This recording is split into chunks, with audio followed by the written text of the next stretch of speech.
And good evening, ladies and gentlemen, and welcome to the Paranormal Portal Wednesday live stream. I am thrilled to be here with you guys. Hope you guys are having a great week thus far.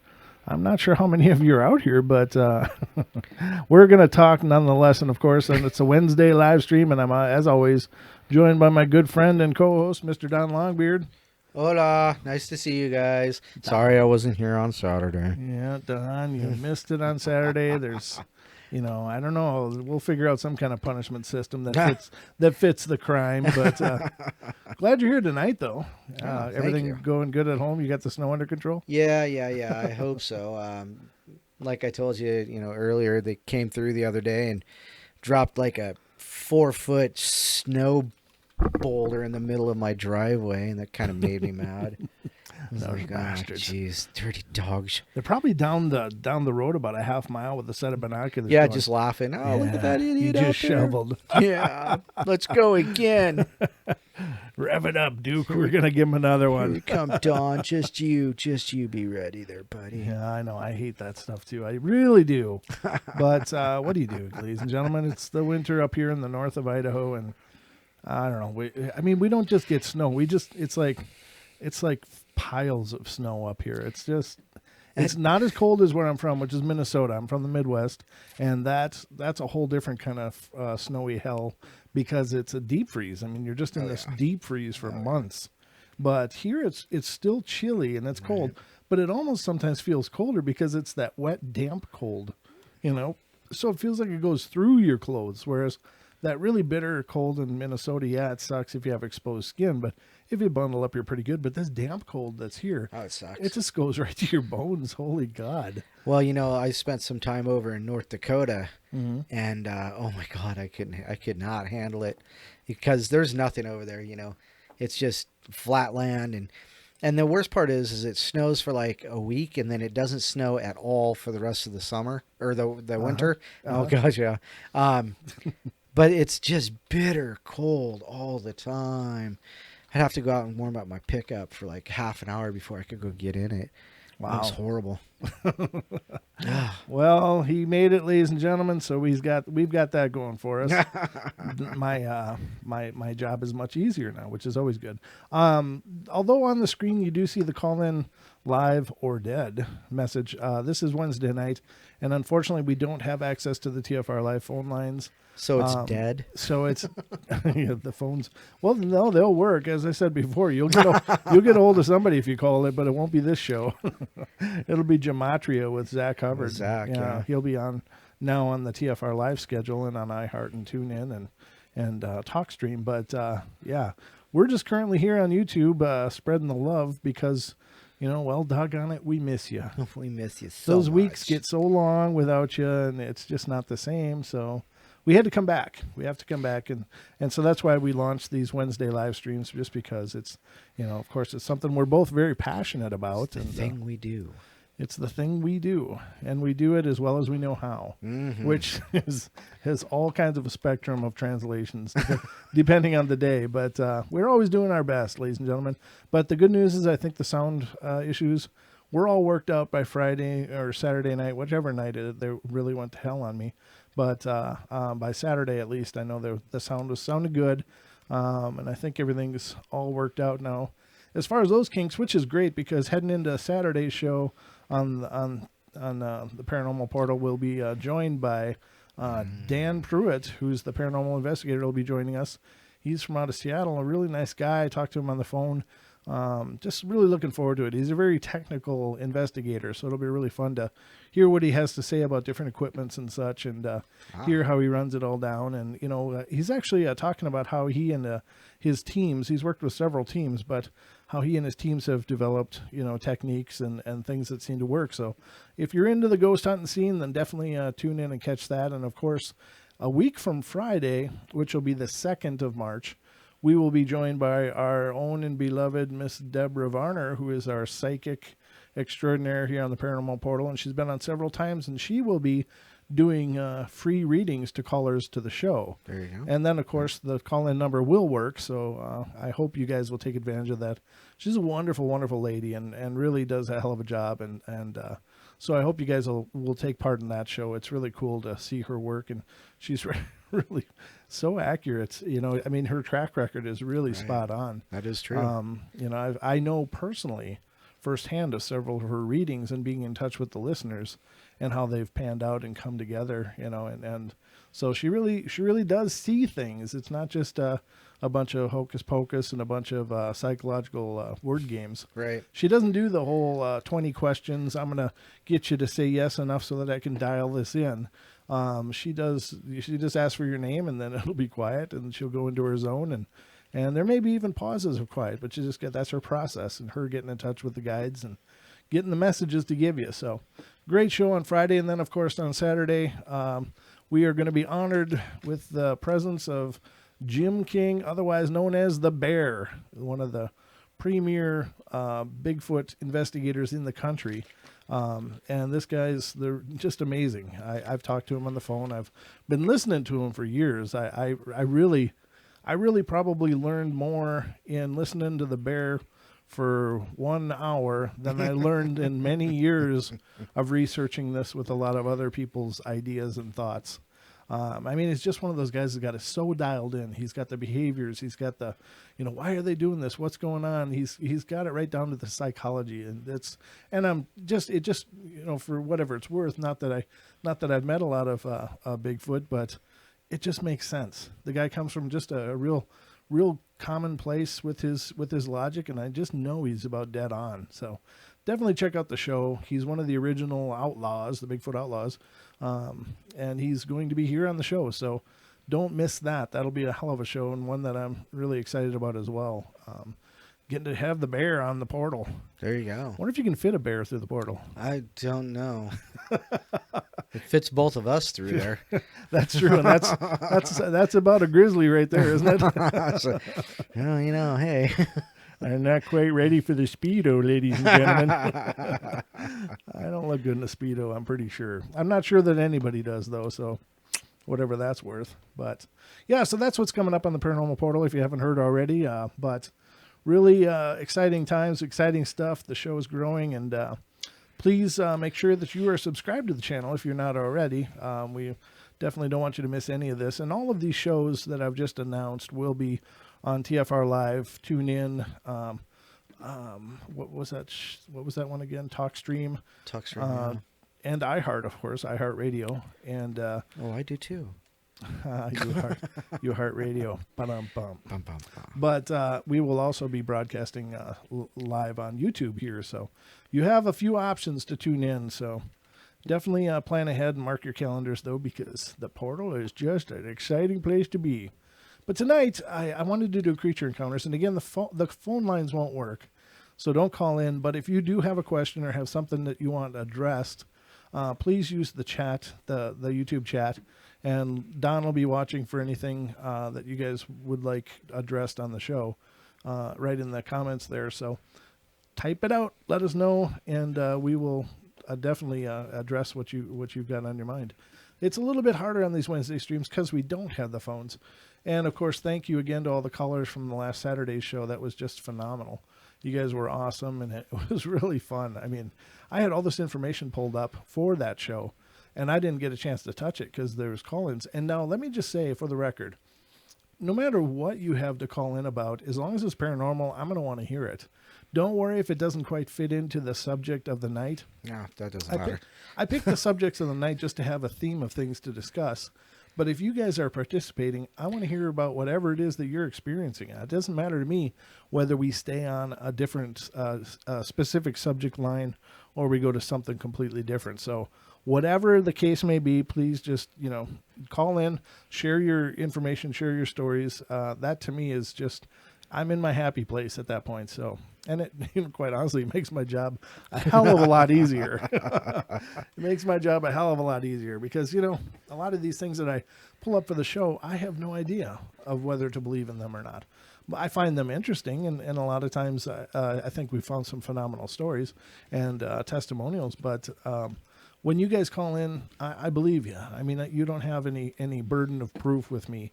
It's like if you're going to take the time to call in and to share on the show what you've been through, or you're going to submit your email story, which you can do also. If you don't want to call in, you're a little nervous about the whole call-in thing, just email me at paranormalportalradio@gmail.com. I'll be happy to read your story for you, and I can always protect your identity, so don't worry if you don't want to be named or whatever.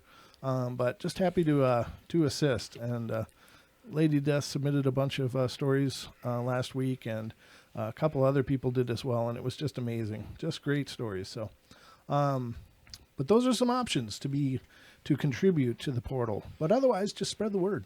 If you don't have anything you want to share, just spread the word. Let people know about the portal if you like the show.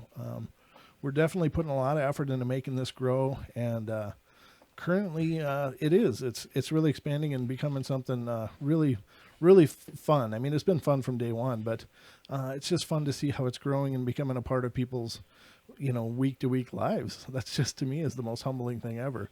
And so I want to thank you guys for that. And if you think it's worthwhile, share it with people that love the paranormal, because we'll try to appeal to you all.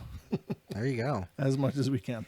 Sorry, a little froggy, but again, it's a long day of not talking, and then I get a microphone in front of me and I'm talking nonstop. So it is what it is. But yeah, tonight we're going to go into the creature encounters, and we'll get into the stories that I had pulled up that I was going to use on Saturday's show but didn't get a chance. So because I think they're interesting and entertaining enough, as it were. But I just want to see there's one story that I wanted to make sure to hit first, and I'm looking for it right now, ladies and gentlemen. But it was these, I think this, no, oh geez, ThoughtCo again. Gotta love that place. Dang you, ThoughtCo. ThoughtCo. I don't know if you ever heard of ThoughtCo.com, ladies and gentlemen, but it's of broken links. It is the land of broken links. It's a great site that has set up. They have so many cool things set up, and they have this great catalog of stories and information and stuff. And I think it's a wonderful site, but unfortunately, it's like nobody's taken care of it for a long time. Mm-hmm. And almost all of their links are broken, and it's just too bad, because it looks like it would have been a lot of fun to read from for the show. But this is it. Okay, so I want to get into these, and these come out of St. Louis, Missouri, and so I'm really kind of excited to see what these encounters are, and I haven't read ahead, so I'm going to be reading them with you, and we'll be getting into them together. And the name of it is Police Tell of Close Encounters with the Unexplained, and these stories right now are coming from stlouistoday.com, and thought we'd get into these and just see what you think. Oh my God, I hate this stuff. Okay, so there you go. It's like they make you do a quiz before you can see the page. It's like, you bastards. No, I don't plan on buying a truck right now. Thanks. All right. Not that has anything to do with anything, but I guess they're selling advertising. So I'm trying to drum up some ideas. St. Louis County. On a foggy October night, a veteran county police officer, Nino DeCandia, was patrolling his beat along LeMay Ferry Road. That's a name. Or LeMay Ferry Road, sorry. LeMay Ferry Road, when he spotted an elderly couple walking near Park Lawn Cemetery at about 3 a.m. I honestly thought it was people visiting a grave, and perhaps they had Alzheimer's because there was a nursing home that was close by, he recalled in a recent interview. The woman was wearing a light-colored dress and the man a brown suit. She grabbed his hand and they walked into the graveyard. Concerned, DeCandia wheeled his patrol car around to search the grounds, but found no sign of them. That's when I got the chills, he said. It's not like it was just a glimpse. I watched them for a good 20 to 30 seconds. Maybe they were husband and wife or longtime companions, and she died first and was there waiting for him and showed him the way. For the next 2 years, DeCandia said he looked to the cemetery while on patrol, but he never saw them again. It's been about 8 years now, and DeCandia is a detective, and the image lingers. It's something I won't soon forget, he said. I wasn't tired, and I know what I saw. Behind the badges and guns and vests and batons, tasers and mace that can make police look invincible are people who may be as disturbed by the eerie and macabre as anyone else. So the next one, sorry. I got that tickle on my nose. Could be the spirits, like that one listener said. That's really cool. And now when my nose tickles, I'm thinking about that every time. That's not cat hair. Could be a spirit. Lights and screams. All right. In 1970, Dr. Jeffrey McDonald, an Army officer and practicing physician, stabbed and clubbed his pregnant wife and daughters, 2 and 5, to death in their home at Fort Bragg, North Carolina, in what would become a nationally infamous crime. Oh, that's horrible. The house was empty for about 5 years, boarded up with the electricity off, when a military policeman named Oliver Glenn Boyer responded about a half a dozen times to reports of strange goings-on there. It wasn't unusual for us to get calls to go into the house because people saw lights on or heard someone talking or screaming inside the residence, said Boyer, now sheriff of Jefferson County. Some of the people making these complaints were high-ranking people that you would think would be very believable. He said he could never experience the phenomena himself, but that some officers were so unnerved that they refused to search the place. And yeah, I mean, there's no power to the place, and still there's lights appearing on. So I'm not sure what, in terms of spiritual phenomena, and I realize these aren't really creature encounters, but I didn't know. But they're ghost encounters in these cases, but I'm not sure what they consist of. Are they an energy? But it does appear that they have no trouble manipulating electrical appliances. Even if there's no electricity available? Sorry about that. I had your off because you were typing really loud. Oh. What was that question again? even if even if the power to the house is like turned off, like from the power company, they can still manipulate it, turn on lights and things like that? Or is it them using their own energy to power it? Well, it would appear to be so, because the latter, of course, because there are many accounts of people experiencing radios suddenly making noise, and fans turning on, and televisions turning on and going through stations when they weren't even plugged in. And so they didn't even physically have a connection to the electrical circuit to, maybe there's some residual surge or something in the lines or something could be explained that way. But in these cases that I'm speaking of, and I don't have an exact one to refer you to, but I know in my research for years, I've come across stories where people said the radio turned on and it was loud and it was this weird old time station. And then I looked at the radio and I decided I was going to unplug it, but I reached for the cord and it was already unplugged, things like that. So they appear to be able to manipulate it to such a degree that they can, make electrical appliances turn on even when there is no access to the physical electricity. And that's the thing I was going to ask is, they said that there's lights, that you can see lights in the house. Now, is it like the actual house lights or like orb lights? Exactly. Yeah. Spirit lights. Exactly. And I'm sure these people probably didn't know, that witnessed it. They just saw that there was a light appearing in this supposedly cordoned off building and blocked and such. So very interesting nonetheless. Was that your phone? That was, yes. I'm sorry. No, that's fine. I just wanted to make sure I wasn't missing something. Just checking. But those are all different considerations, but it appears that they can manipulate circuits at will. Right. And I don't know how. I mean, because you'd think, okay, this is a spirit energy.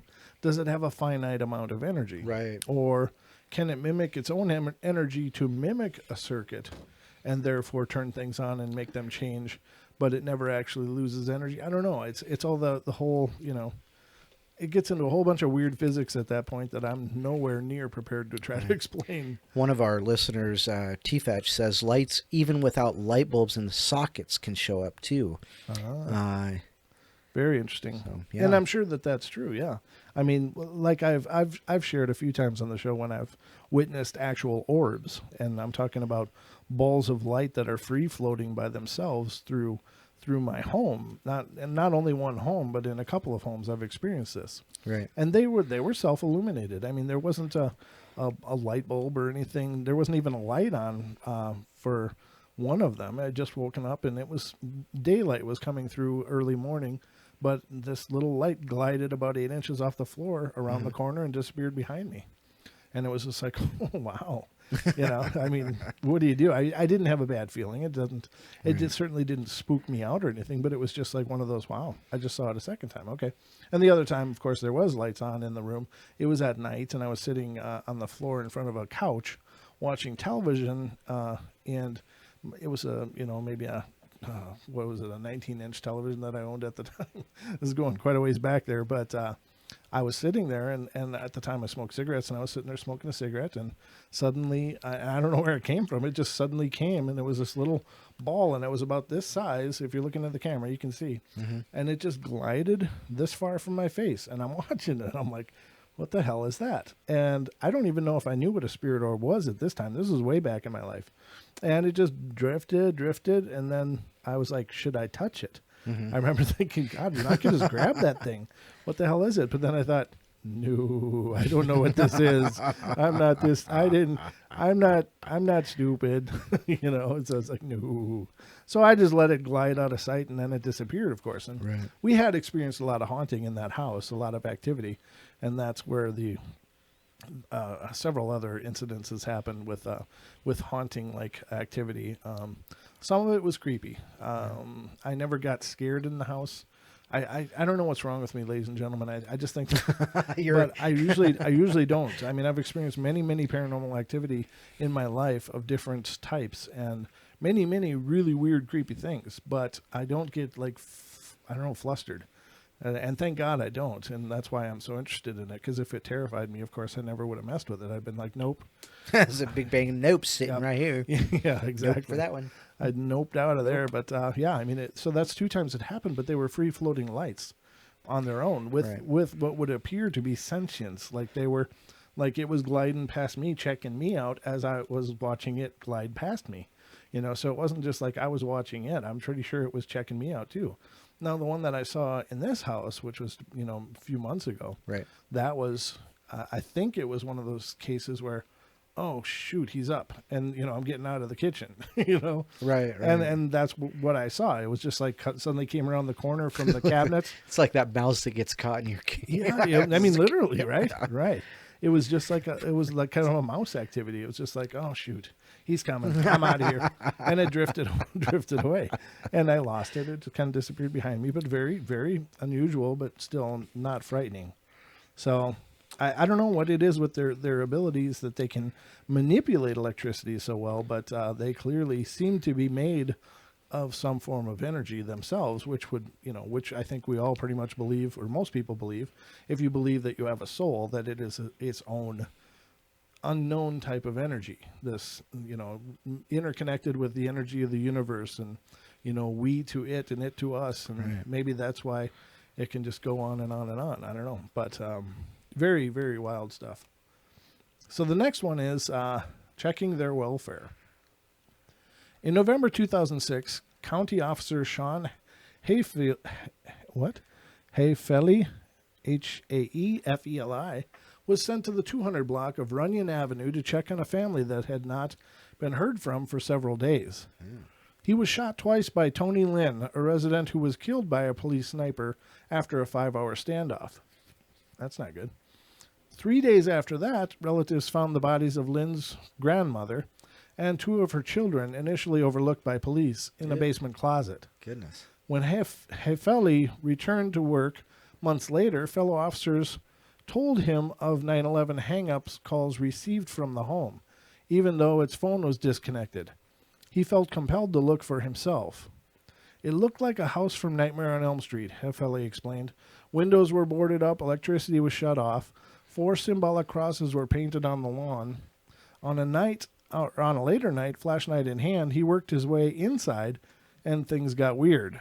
He saw a Ouija board with a marker over the letter U, and it was like it was pointing to me, he said. The smell of tear gas still hung in the basement. Wine glasses lined a bar. As he approached the closet where the bodies were found, a cold breeze ran past him. It made the hairs on my neck and arms stand up, he remembered. I said what I wanted to say to the victims and then just ran out of there. It felt like something was constricting me. I felt like somebody was there watching me the whole time.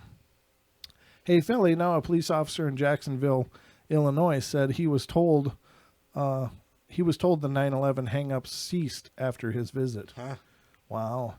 Oh, that is bizarre, right? So he went back and apologized for not finding them the first time. Yeah. And the phone calls quit. Yep, exactly. Wow. It's like they just wanted that acknowledgement. Right. Right. Yeah, they wanted that closure that you know, where he came in and said he was sorry and tried to do everything he could, but I mean, poor guy was shot, right? Yeah. Wasn't he shot, or what was? I think that's. Was he?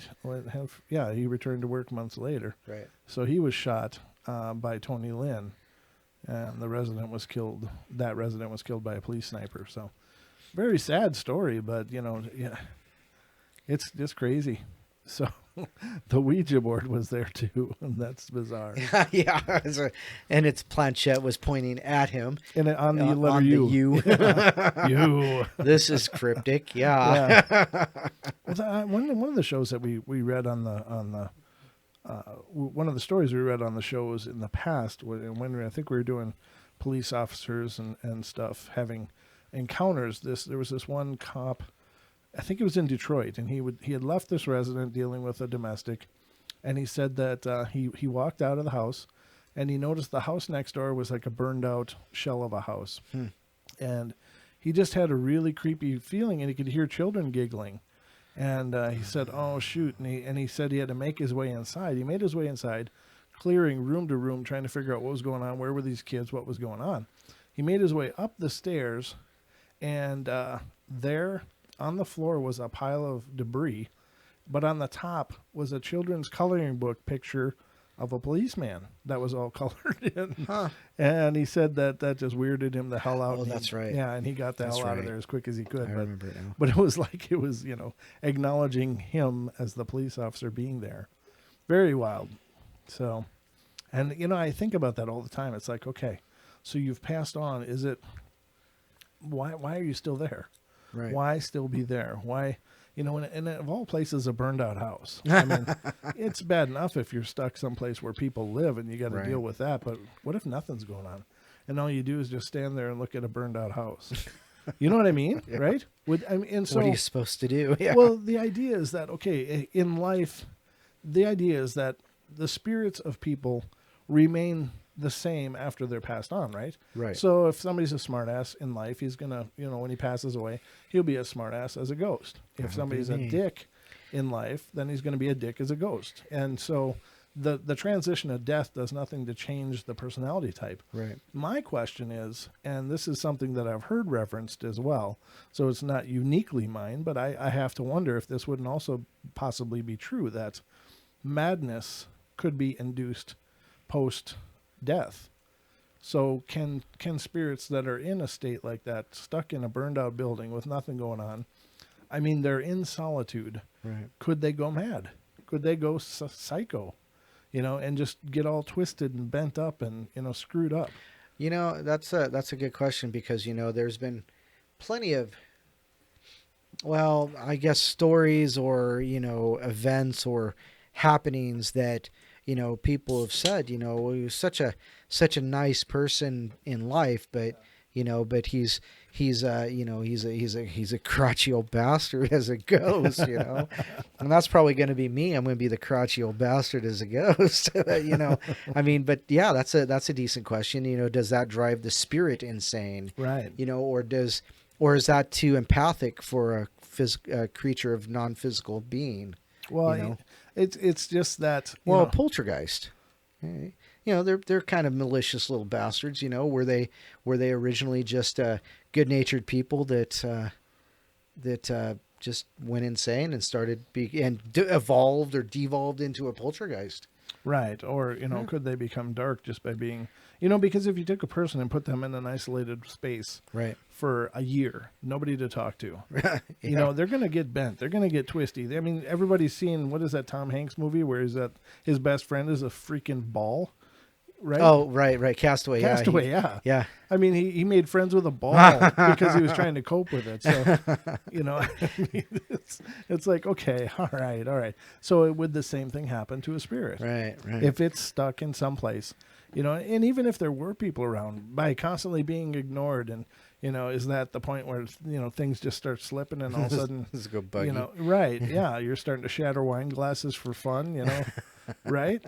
I don't know. It's something I've been considering for quite a while. And I don't know the answer to these things, ladies and gentlemen, but these are things that definitely go through my head. It's like, wow, is that what happened then? Are these people that got killed in the house, do they just kind of go wacky, because they were stuck?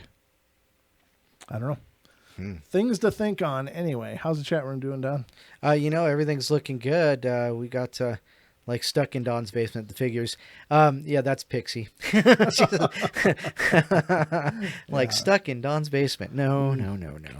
Not quite the same. Who's in the chat, by the way? Oh, we got T-Fetch and Pixie.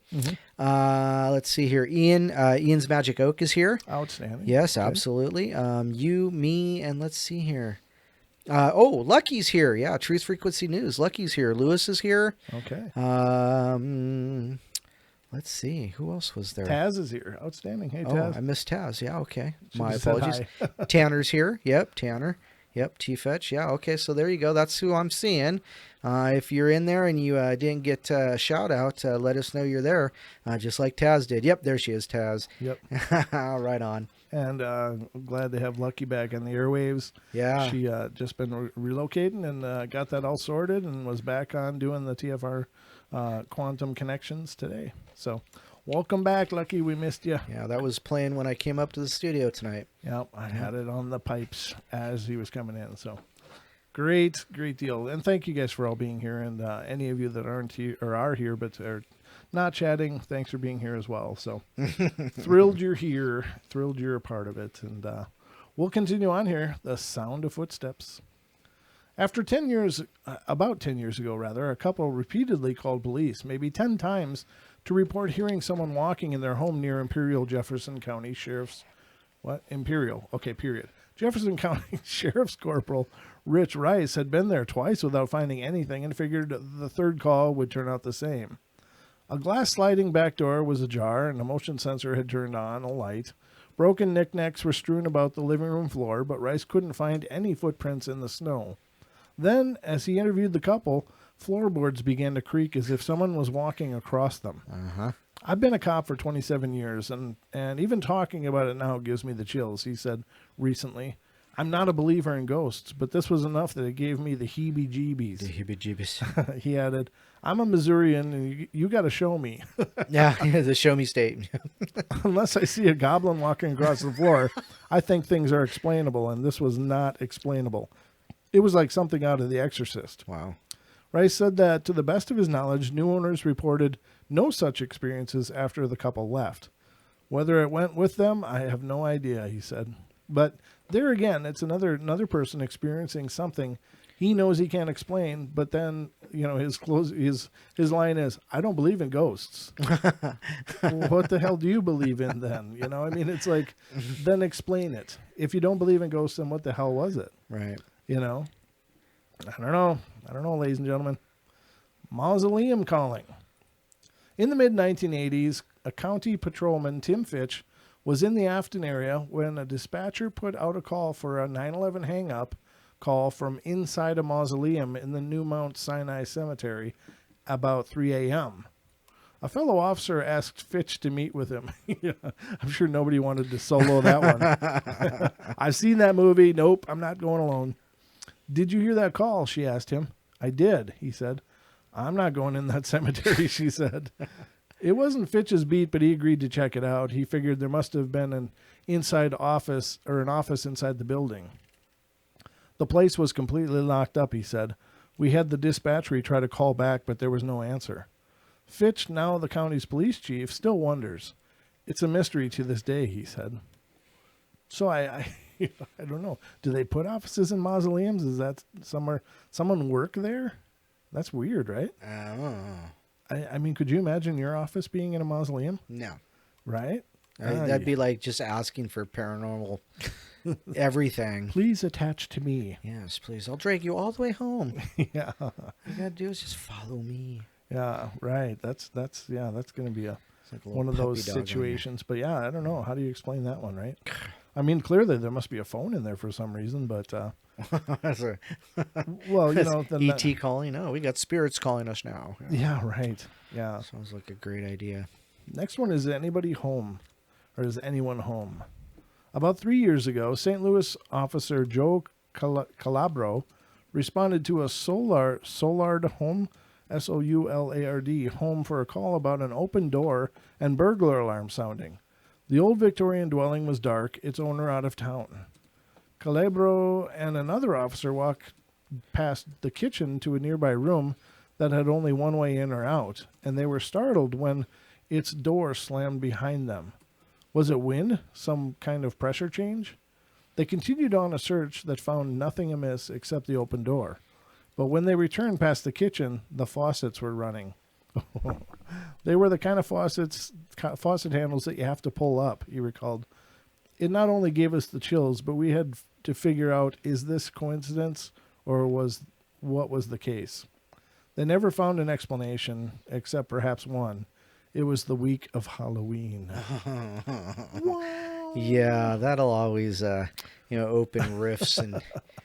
Well, yeah. I mean, if you follow the paranormal at all and the occult and many ancient religions will tell you that the time around Halloween is when the veil between this world and the next is the thinnest.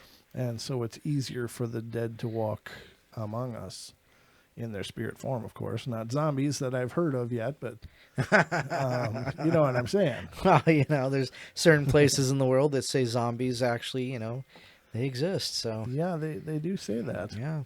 And there was what was it? One of the paranormal shows on Destination America. I think it was like Haunted America or something like that. I'm just maybe making that up. Whatever the hell the name of the show was. But they had this off-road trucker and his wife or girlfriend at the time or whatever, and they were parked in a place in the south in this park by a pond, and they basically put up for the night. They had dumped off their load, and it was been a long road, so they pulled off in this park to get some sleep in the cab. They got the bed and everything. Right.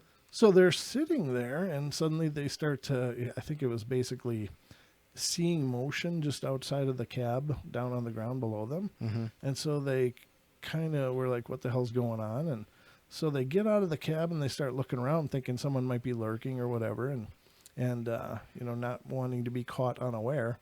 And so they got out of the cab, and suddenly into the headlight light stumbles this old soldier zombie thing.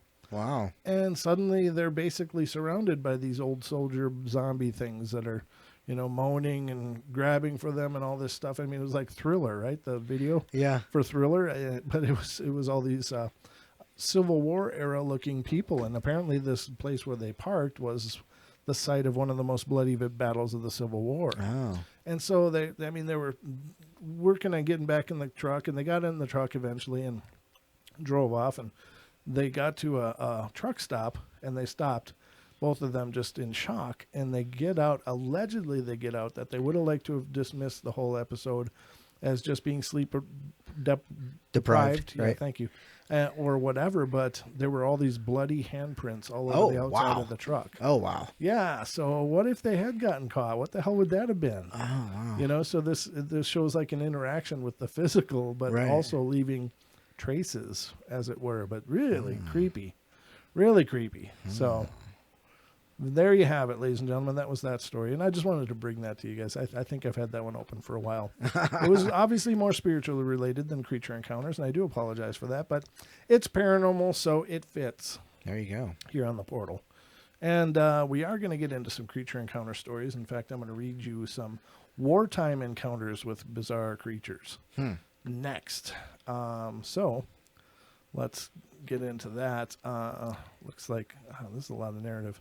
Do you want to take a story, Don, and I'll look through this to see where to start reading? Yeah. Let's do this. Paralyzed. Oh, let's do a stranger. Let's see. This is called A Stranger in the Night. Hi, everyone. I'm new to this thread. I'm hoping we have some open-minded people in here. Well, with that said, here's my story. I know it's true because I lived it. Ooh. I've been an over-the-road truck driver off and on for 20 years, and I've seen a lot of things out there on the road that's hard to explain, and this is one of them. I drove mostly at night because it makes my job easier. Traffic's not as near as bad at night as it is in the daytime. Well, I was driving down a lonely part of an interstate one night. This is an interstate where there's not much traffic in the daytime, let alone at 2:30 in the morning. Anyhow, I was running down the interstate and I caught some movement off the side, on the side right next to the wood line, and I was thinking maybe it was someone in need of help, so I slowed as I approached. Well, the closer I got, I could tell that it wasn't a person, but that's what I perceived as an animal. So I slowed and hit my four-way flashers and pulled over into the emergency lane. Now, you got to keep in mind that I'm an avid outdoorsman, a hunter. I've killed deer, black bear, wild elk, wild hogs, elk, and I've seen moose, cougars, and grizzlies. But what I saw here was none of those. Now, I'm not going to put a label on it because I don't know what it was. About the time I got within a couple 100 feet of it, I hit my high beams. It was about 5 to 6 foot tall, not huge, but big. Its eyes shone yellow-green in my headlights. It was hairy, but had bare spots on it, and was standing on 2 legs, not 4. Now, I know what most of you are thinking, that this is a Sasquatch. Well, I'm not saying that. I'm saying I don't know what it was. While in my headlights, it put up its arms to block my lights. It was bare around the armpits, and you could see through its hair to the skin below. Which was a dark skin, not black by no means. And what I saw of its face was like a cross between human and animal. I watched it for about 3 minutes until it wandered beyond the tree line on 2 legs and disappeared. Anyhow, that's what I saw. We keep the accident camera packs in our trucks, but that was the last thing on my mind, so I didn't get any pictures of this thing. So there you go. Wow. Yeah. Apparently, this guy's got lots more stories, but he's not written them down because he's talking about writing a book of his experiences. You know, and that would be an interesting thing, though, because long-haul truckers, especially at night, you know, you can bet that they see some stuff. Yeah, you're putting a lot of miles down, and that's what they're seeing. What are they missing? Yeah, exactly. Yeah. What aren't they seeing that's happened around them too? Yeah. I mean, I think the same thing about, of course, police officers. I think they probably see a whole bucket load of things that aren't, written down or even shared because they don't want to seem like they're crazy. Right. But I just would love to. And sometimes they come out and we'll talk about things like we just covered those stories in the last article about, law enforcement officers experiencing the unknown or, the paranormal. But my cousin is a deputy in the Midwest, mm-hmm. and he told me a story that one of his coworkers had told him that he experienced on the job, and basically, it was a welfare check kind of thing where a guy had not been in contact with his family, which didn't live in the area, so the family called the sheriff's department and said, "Will you go check on him?" And apparently this guy lived in a kind of an out of the way remote area, and it had been really snowy, and so he had, this is probably a year ago, maybe 2 years ago, but he had to park his car, get as close as he could, park his squad car, get out by foot in over a foot of snow, trudge his way up a half mile or 3/4 mile stretch of road to get to the house, and he got there. And he could see there was a light on inside, and he got up on the porch, and he looked through the window and could see the old guy sitting there watching television. Right. And he was like, oh, and he waved, and the old man didn't look up or nothing, didn't see him, and so he started pounding on the window, no response, not a change. You could see the guy was there, and, and looked like he was blinking or whatever, but then he started pounding on the door, ringing the doorbell, nothing. Well, he finally decided he had to do the entry because, he couldn't get any response from the guy. He didn't know if he was, in some kind of fugue medical state. Yeah. Yeah. So he broke the door down, got inside, and the TV was on, but the old guy was collapsed on the floor in a bloated heap. He'd been dead for several days. Oh, jeez. And he can't explain how the hell he saw the old guy sitting on his chair watching television and just moments later seeing this bloated corpse on the floor. Well, it goes back to stone tape, but I think this would be more like live house kind of thing. I mean, the house remembers him. Well, in that case, it's very possible. It is because it had no interaction with him. I don't know if, it's just, I don't know. I guess I don't have anything to add to that. I think you're probably very right that it was the residual charge of this guy experiencing the heart attack that killed him. Right. Fell out of the chair. And that was where he stayed until, he was found, of course. But, it's just very bizarre. Very, what a quick stone tape turnaround, though, Well, or was the spirit just lingering there? Yeah, until it was found, maybe Right. it was there. So it, the idea of, the officer, your cousin, you said it was your cousin, right? It was his friend. Oh, his friend. Okay. Who was also an officer. Yeah. And so, just a way to get them into the house, Right. to find the body, Right. as opposed to looking through the window and nothing, so. Yeah, I don't know.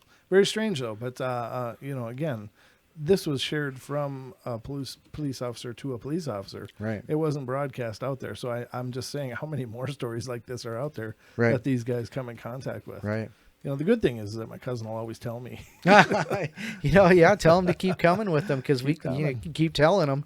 Yeah, exactly. He's got an outlet here. He could give us a ring. Yeah. He was actually on the show back in its earlier form way back when. Okay. After I'd been doing the show for probably 6 months, he came on and did a show, 2-hour show with me. Oh wow. It went really good. I mean, he's actually he and I are very much similar in that we both have experienced just a bucket load of paranormal things in our lives. Right. And before I had a show, and for all the rest of my life, he would be the guy I would tell my weird stuff to, and I would be the guy he'd tell his weird stuff to. So I mean, we've always kind of leaned on each other that way. It's like, oh man, check this out. What do you think of this? So very cool. Now the wartime encounters. This is taking place in the Vietnam War, the first account here, and it says. I'm just going to start out in this part of the article because it's quite long with a lot of narrative building it up. But let's see. Where was I going to start? Okay. By far the most reported on encounters with strange creatures during the Vietnam War are those dealing with an apparent race of hairy humanoids in the forest, which were known as locally as the Ngoai Rung, or the people of the forest, which is Vietnamese to say people of the forest, I guess, whatever. Ngoai, I don't know. I don't speak Vietnamese, so I got nothing. But as far as the Batutut and the Ujit, these were very hairy ape-like creatures covered in reddish hair and typically reported as being very muscular and around 5 feet in height. With distinctively ape-like features, the problem is Vietnam has no wild apes.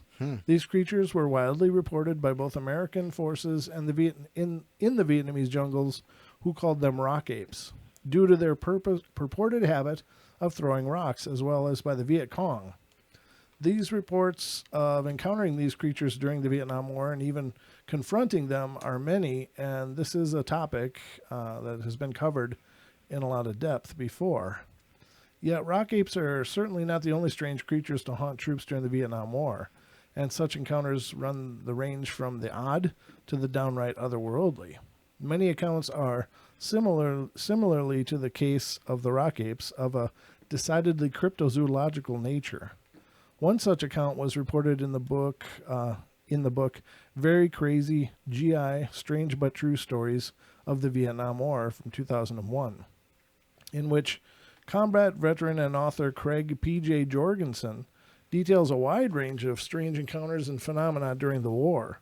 One of these accounts concerns what can only be described as some sort of sea serpent. The report comes from the Vietnam veteran by the name of Craig Thompson from Coeur d'Alene, Idaho. Right in our neck of the woods, Don. Yeah, just 45 miles south of us. Yep, Coeur d'Alene's right down the road. Right on. Who served in the Company B, 2nd Battalion of the 503rd Parachute Infantry Regiment, 173rd 173D, that means 3rd, right, I imagine, Airborne Brigade as a sergeant.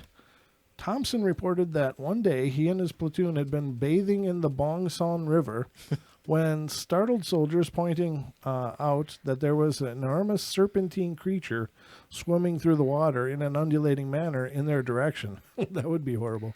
The creature was described as being around 30 feet in length, 2 feet wide, and a huge square head covered with golden scales that glistened and glimmered in the sunlight. Along its body was said to be a dorsal plume of some sort that jutted from the water as it swam, and which was a dark reddish color. Considering the bizarre, very large creature was headed straight for them, the panicked men hurriedly exited the water, and some of them went for their weapons in an attempt to fire upon it, but the strange beast sunk beneath the murky water and disappeared before they had a chance. Thompson would spend many years puzzling over this sighting and would later come to the conclusion that what they had seen was perhaps a giant oarfish that had wandered into the river. With the oarfish being a long serpentine fish that can grow up to 11 meters or 36 feet in length and is often mistaken for sea serpents. The oarfish also has a dorsal plume of sorts in the form of a dorsal crest, and in some respects seems to match the description given by Thompson. However, the golden coloration of the report is not consistent with the oarfish.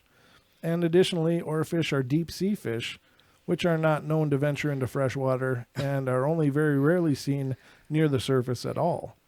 Cryptozoologist Carl Schuker has expressed doubt that what Thompson had seen was an oarfish, partly because of the dramatic habitat difference and coloration, and also because oarfish are not known to swim at the surface with their crest extended above the water.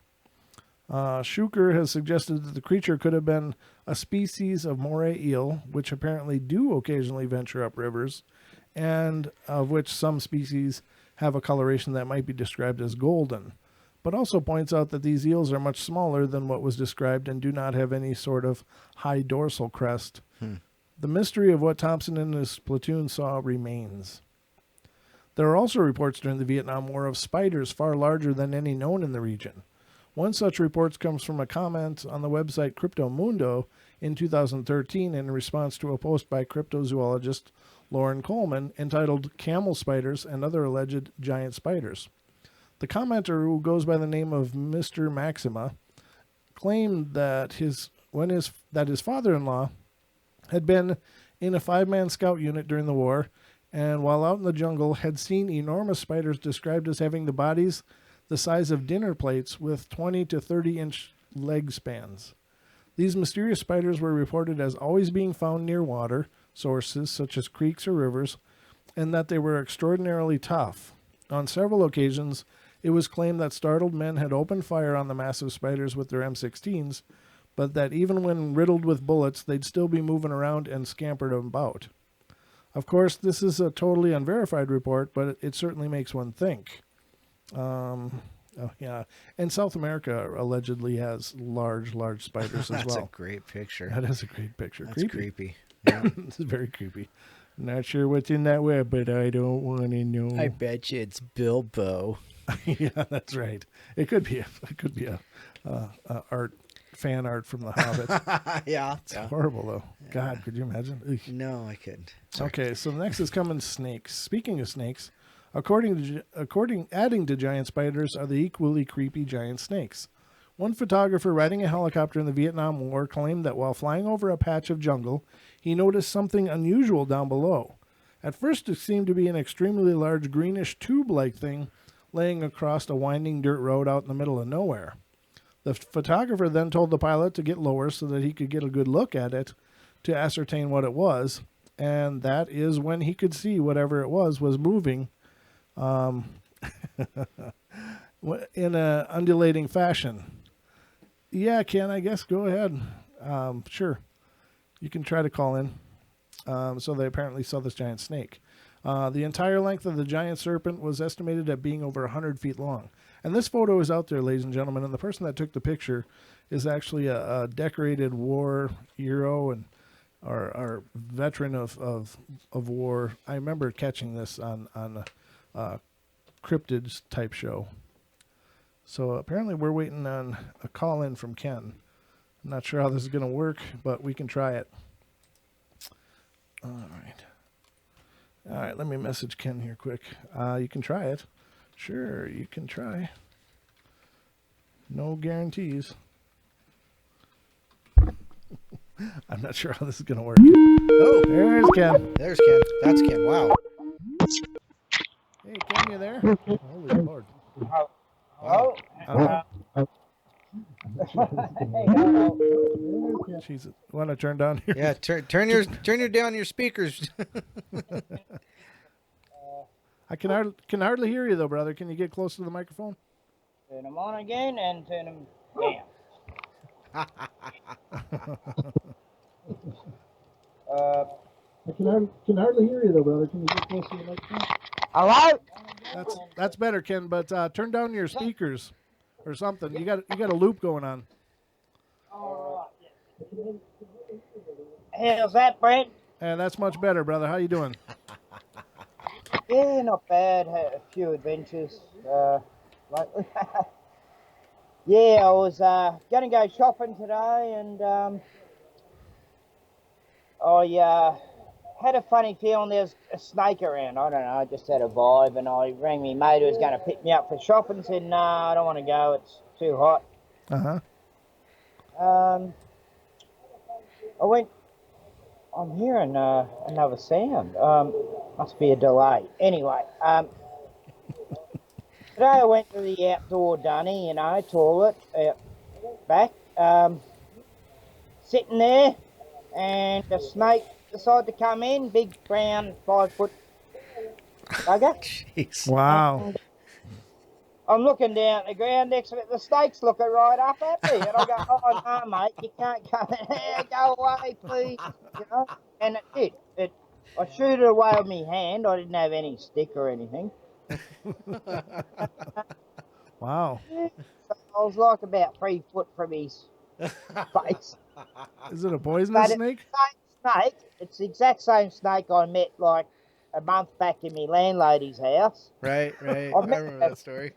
And I think it's the same snake that's come like the last 3 years. It just keeps getting a foot bigger every time I see it. Wow. But it doesn't have fear of humans. It seems to think I'm its mate.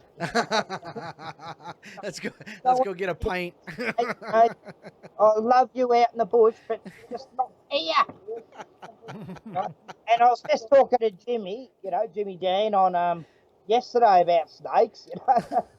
Yeah. Like we had a big old conversation about snakes and everything, and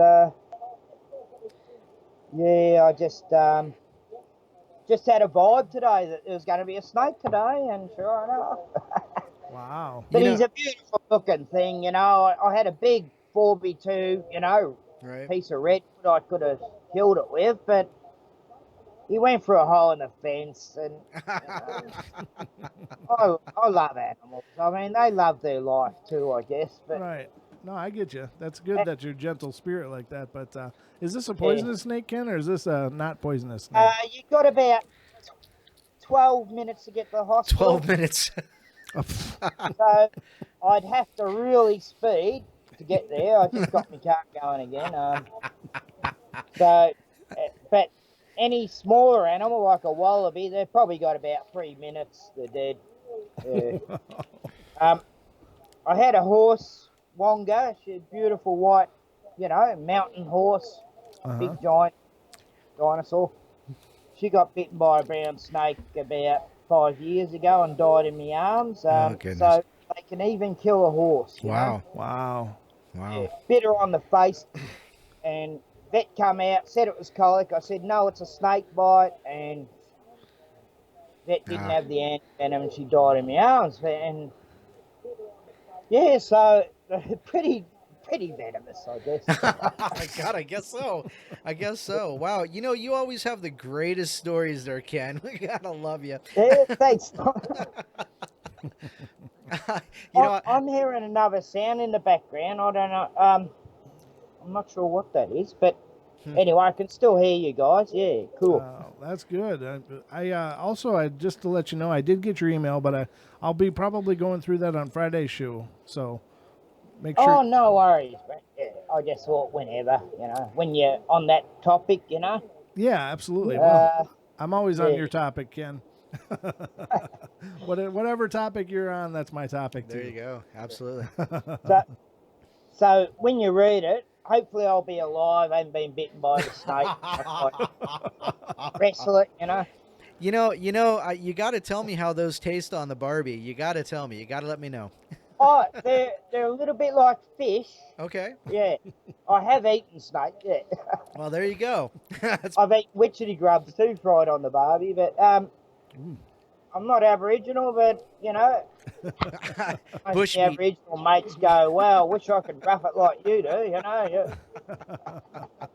That's awesome. Yeah. Um.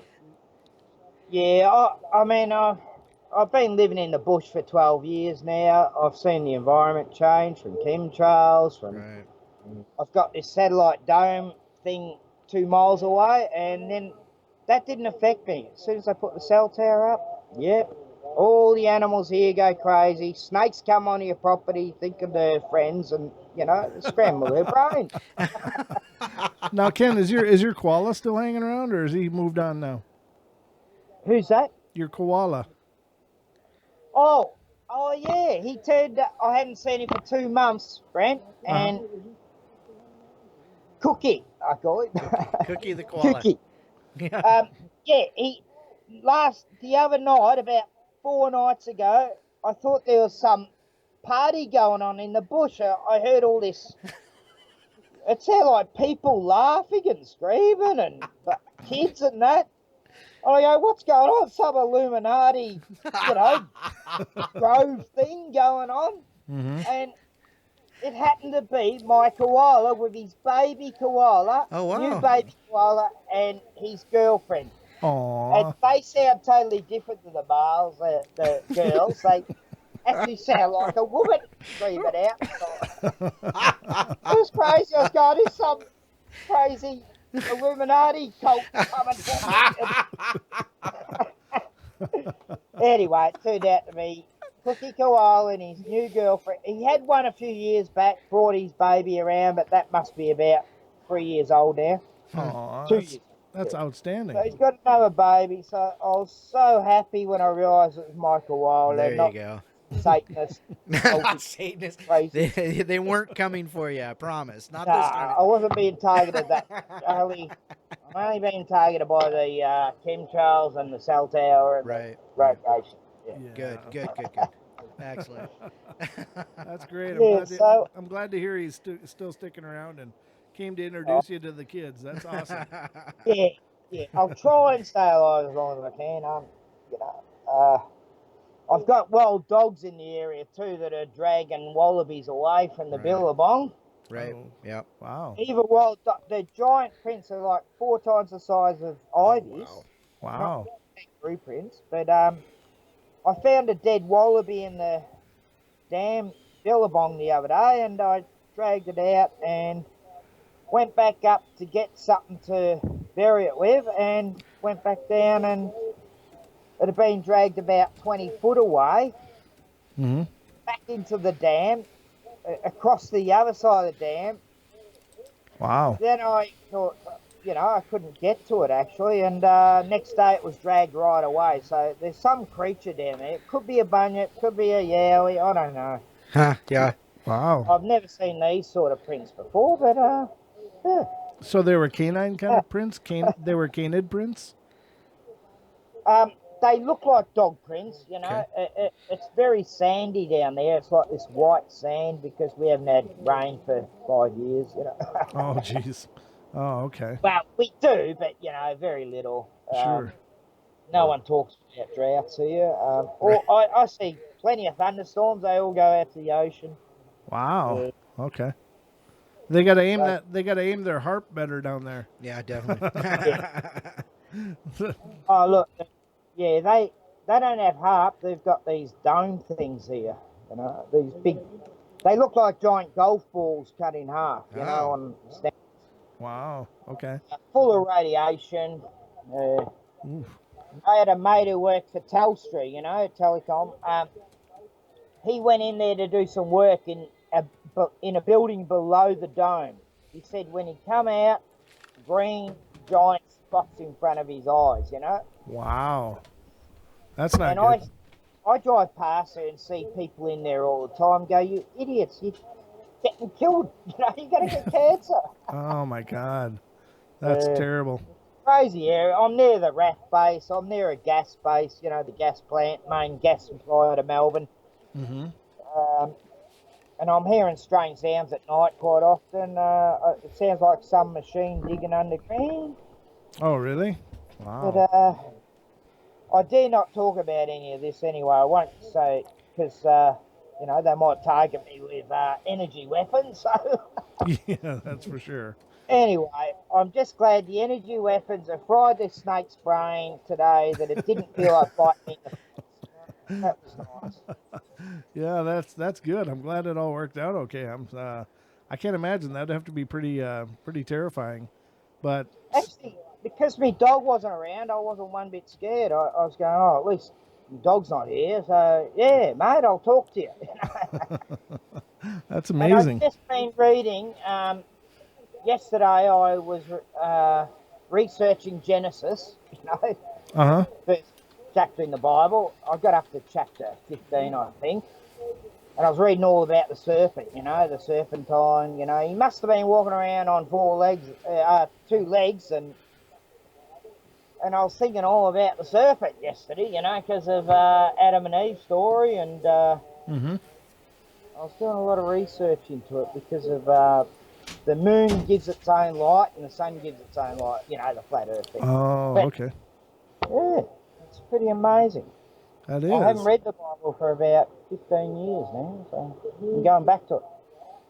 Well, that's groovy, brother. I'm glad everything's working out okay for you. I would caution you against your friendship with the snake. Yeah, yeah. Yeah. Yeah. You know. Well, it thinks I'm its friend, not me, you know. But Well, you know, as long as it's it got to remains pretend. friendly. Yeah. Yeah, exactly. Wow. What a deal. He's beautiful though. He's this really light brown colour. Uh-huh. Very hard to see. Like I walked past him today. I would have walked right past him, you know, inches from him, Right. because where he come from. Yeah, no, I mean, you know, I've had the chance Sorry, to just a kill sec. him I'll be like right back. 3 times now, and he just looked up at me with these pleading reptilian eyes, going, "Oh, I don't want to die today. Oh, I jeez. just want to live." And I go, "Oh God, you love your life too, don't you? Yeah, Yeah, reptilian bastard." one of our Anyway, that's how I listeners. am. I don't like to kill anything unless it's a last resort, you Right. know, Well, Ian in the chat room unless said, it's politicians. yeah, he said, "How do you argue you're not a friend of a snake? How do you argue you're not a friend of a snake?" So, if he thinks you're a friend, why do anything? I mean, just look at it and let it go. You know. Yeah, it's only me dog I worry Yeah. worry about. Yeah. Yeah. Ivy. I've Yeah. had snakes in my Hmm. hen house, you know, and the chooks just walk around with it like, "Oh, hello, mate." Snake goes and gets an egg, you know. Right. Yeah. Anyway, just after I saw the snake, I went into my shed today, you know, it's a mess. And I suddenly heard all this noise, thought it was a snake, jumped back, big giant rat the size Oh, of a jeez. possum. So the snake's probably there for the rat, you know. Right. Yeah. That might be a good thing, though. Yeah. But I haven't had many rats, but that's the first rat I've seen for months. So Well, that might it be was why probably you've not after seen that rats. one. So I got rats and snakes and ants, and I've got an invasion of flies too. It's like Satan, Lord of the Flies, is here Oh, lately. jeez. Yeah. I'm in a cursed land. It's like, you know, What? the apocalypse here. Well, you know, But now I'm that enjoying it because when I was young, I loved all those movies about the end of the world, the apocalypse, and right. now I'm living it. You know, science fiction. Wow. Well, you know, with You could that in ask for mind, more. with that in mind, Ken, do you think that actually, Ozzyland might be cursed in some way? Um, I think because of all the genocide in my area of the That's Aboriginal people, yeah, that's kind of where I was going with that. Yeah. yeah. Because I did a movie like they just put a big pyramid Right. symbol up, The you know, in memorial. town Right. to Angus McMillan, who killed 200 Aboriginals just over in Maffra, which is 15, 20 minutes away from me, you know. Mm-hmm. Mm-hmm. And a lot of my Aboriginal friends don't even know the history of their own land here, and I start telling them, I think, oh, I could cause trouble here. They might rise Right. up. Yeah. So, Yeah, I don't sometimes it's best just to keep your mouth shut. leave history, leave history behind. It's Right. all over. It's done. I know, but at the same time, I don't like them putting these monuments up of Right. a serial killer who, this guy Angus McMillan, he's considered a hero explorer of Australia. Right. He used to get around with 12 human skulls of Aboriginals in a bag on his horse, like as a trophy. Hmm. I mean, this is our hero in Gippsland, Australia, Victoria. Right. Right. And I did try to educate people about it about 3 years ago on Facebook on Australia Day, and I got banned for 6 months from Facebook Oh, geez. because I Wow. was being a party pooper on Australia Day. How dare you mention real Well, history? yeah, and that's like that's like a listener Ian again. He says this type of this history of this type leaves scars on the land. So and I think that's very very prominent to what's being talked about. About the cursed land, the Aboriginals having their land actually taken away and and shoved away, kind of like our our American Indians. So yeah. Uh-oh. Is he still there? Have we lost Ken? I can see you.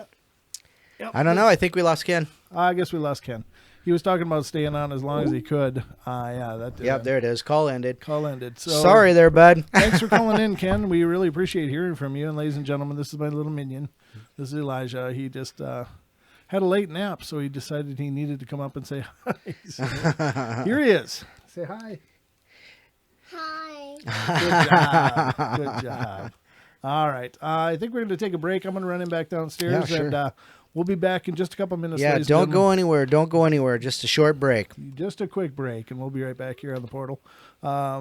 This is my little party crasher. So we'll be right back. Just give us a couple minutes.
welcome back, ladies and gentlemen.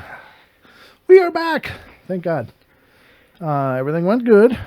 And thank you for putting up with my little minion. T-Fetch says, Crasher, he replaces the both of you.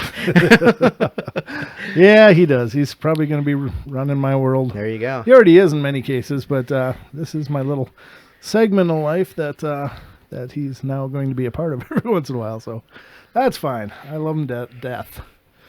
Not literally, of course. The figurative, you know. You know, he's so cute. It's just like, how do you say no to him? It's like, oh, God. I'm probably spoiling the hell out of him, but, you know, it's like, I can't say no. Look at that face. I think that's a mechanism children have. I know. it's like they just give you that little puppy dog look, and then all of a sudden, you know, you're like, oh, God. All right, here's the candy kid. Go away. Yeah, all right. Yeah, you can watch cartoons again. I didn't want to watch anything else. I'd love to watch Paw Patrol again. No doubt. So anyway, here we are, ladies and gentlemen, back at the Paranormal Portal. We were all rested and braked up, so I think we're good here. So hope you're enjoying the show. Again, sorry for the interruption, but that was cute. I really don't mind that much. It's really fun, and he gets a kick out of it. Of course, seeing himself on the computer screen is always great entertainment. So, and I get it personally. I get it. You know, because you're in front of it too, pal. I'm looking at myself all the time, going father, son, you know, that kind of thing. I'm posing up here. Yeah, when I'm not doing the show, I'm sitting here going, how should I sit? What's this angle? Is this my good side? Is this my good side? Yeah, I don't think I have. Should I have my hat on forwards or backwards? I'm always backwards, and I don't have a good side necessarily. It's just which side is least offensive. Which side is least offensive? That's all I'm saying. No, I'm just kidding. But I'm gonna kind of move on from that article. It's just a lot of narrative, and it wasn't as much fun to read as I thought it was going to be. All right, now here's another reports from the battlefield. And these are 5 terrifying wartime monster sightings, ladies and gentlemen. So getting back into the creature accounts, let's see what we come up with here. All right, what are you laughing? I'm laughing at the chat room. What are they saying? T-Fetch says, oh no, they're going to Vogue, you know, the whole... Strike a pose. I'm glad I couldn't see myself doing all that. Hey, Naga says hi, Brent. Lady Naga says hi. Hey, good to see you guys. Thanks for coming in, Naga. I appreciate it. And tell Lady Naga to hello as well, and little Naga. And hope you guys are doing great. Thanks for coming in, brother. I had a caller on the show that people thought was you. Oh, yeah. That was Ramon when he called in. People were like, is that Naga? That's Naga. That sounds just like Naga. Yeah. So very cool. Very cool. I'm glad to see you guys here. And if anyone else has come in since we gave our shout outs, let Don know. And he can certainly let everybody know you're here. I like doing the shout outs because it's like my chance to say thank you to you people individually for watching the show. Directly. That's and right. As a group. Individually and as a group. Collectively. So the first one is called Afghan Monster. Oh, look at I got to blow this one up, Don. You see this? I know how, though. There we go. Oh, yeah. It just got bigger. I bet you that has something to do with a redheaded thing. What, the Afghan Monster? Yeah. Well, why? Well, read it and we'll find out. Okay. I don't know. It's just I don't want to ruin anything. I just didn't know what that redhead. Oh, you're talking about the giant. Kandahar. Yeah.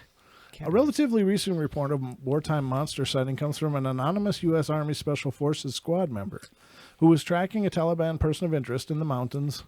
It's okay, Ken. I see that. Ken just wrote in through Skype and said, sorry, Brent. It's fine, brother. No worries. Appreciate having you on and appreciate you calling in, of course. It's always a pleasure. But, yeah, sometimes the connection to Down Under is not quite as solid as we would hope. But thanks for being on the show. The squad's objective at the time was to observe a village for several days in the hopes of witnessing suspicious activities or persons, which was hoped would inform and lead to a successful raid. A team comprised of 6 men at the base with 2 others whose job it was to observe the village at closer quarters. Over the course of a few days, suspicious activity was indeed witnessed by the squad, just not the sort they were expecting. Almost immediately, The team experienced technical problems. They had trouble maintaining radio contact due to static. Believing the magnetic content of the rocks to be the issue, the witnesses described leaving the squad's base with some of the other men to reposition the SATCOM in an attempt to get a better signal. It was around dusk at the time, and as they neared the SATCOM, one of the soldiers spotted a man in a white robe running through the rocks outside the village. Lacking reliable communication and worried about the mission being compromised, the men packed up their equipment and got ready to move. They were all on high alert as they trekked back to their outpost. Covering their tracks as they moved through the darkness, the witnesses stresses the carefulness with which they retreated. Regardless, every so often he claims that he would catch a fleeting glimpse of something white moving in the distance. After a short while, he reported that he had seen what he had seen to the others. An officer said that he had seen the same thing, and they were being followed. A sense of urgency and panic increased. They were a small unit, completely exposed, without a means of communication. Not only that, the witnesses report that everything felt strange. The air felt heavy and sort of sweet. The silence hummed loudly. Excuse me. Now enveloped in darkness of night, the team put on their night vision goggles with the world cast in perfect green haze. They scouted their surroundings. The men could see nothing, and no one moving behind them. However, the danger of the night was far from concluded. Hallucinations happened. Oh, here's what the witness describes as having happened next is chilling. And this is the description. Excuse me. Hallucinations happened, but what happened was beyond comprehension. First, we heard a sound like a huge airplane taking off, a very low buzz that slowly increased in pitch. We had to yell over the comms to hear each other. Everywhere I looked, I kept seeing what looked like glowing eyes staring back at me. But once I would center my focus on where I saw them, they would disappear. They were panicked. Everyone was holding their rifles at the high ready. We were expecting some sort of ambush attack. Then it all just stopped. Everything got dark. The only thing I could hear was my breath and the blood pumping in my head. We stopped, dug into the side of the mountain, and performed SLLS. Stop, look, listen, smell. For about 10 minutes. Nothing. Not even bugs. The air and the land were silent. The team was thoroughly spooked and overcome with fatigue and eager to get back to camp. However, they were very aware that something waited in the darkness for them, something which very possibly had intentions to harm them. They moved quickly through the scrub until they were met by the sight of a man dressed in light-colored robes. The man was slowly making his way toward them. According to the witness, the way that he moved was unnatural. He seemed to pass through any and all obstacles in his way, as though they were made of air. In the eyewitness's own words, he seemed to melt over and around the rocks. Through the NODS, night vision goggles, his eyes glowed. I scoped up on him and saw that he was intently looking directly at me. It was pitch black, and there's no way he could have seen us from that distance without any kind of night optics. Suddenly, he stopped. He picked up one of his limbs and held it in the air, almost like he was waving at me. Then the arm melted back into his form, like it wasn't an arm at all, but some kind of extendable proboscis that was meant to look like an arm from a distance. I was about to ask the guys if they could see him when suddenly he disappeared. After he disappeared, the team, shaken and weary beyond words, were able to finally make their way back to base. In the distance, they saw light flickering in the near the village. They all but forgot about this and the strange otherworldly man until a few days later. According to witnesses, on that very night, the village they had been observing was raided. However, it was not the raid they had been working to inform. As he describes, apparently the team moved into the village and found it completely abandoned. They also found several men in the area where I had seen the lights that night. The corpses had been ripped to shreds, and based on the sheer amount of blood, the general consensus was that there were more men that were killed there than just the bodies that were found. It went in the official records as a successful raid, with several enemies, KIAs, killed in action. Unofficially, no one has any idea what killed them. All I know is whatever it was, it chose. It chose those men and not us. Whatever the men saw that night and whatever happened to that village remains unknown. Wow. So that wasn't the Kandahar giant. No, it wasn't, but that's weird, you know. So More blood than can be accounted for. Right. Ugh. So basically they found a lot of torn up bodies, but the amount of blood they saw was more than what the bodies equaled. So apparently some were just carried away. Carried away, yeah. Yep. So, yeesh. So wow. That's really creepy. And that kind of speaks to a vampiric kind of lore of the Nosferatu or something. Well, you know, it could just be carnivorous giants. Well, the way it melted, they saw it looked like a man. It kind of melted through things. It didn't look like it was stepping over and around things. It just kind of... Maybe it was a night crawler. Yeah, well, I don't know. I don't know what it was, but very, very weird. Now I'm going to try to pronounce this name. It's cynocephali. That's Cynocphali. The Lombards were a very powerful Germanic tribe that ruled much of Italy from the 6th to the 8th century A.D. Paul the Deacon, a scribe of the Lombards, tells of a strange story in their history. In the early days, the Lombards were confronted by an overwhelming tribal army whose numbers greatly surpassed theirs.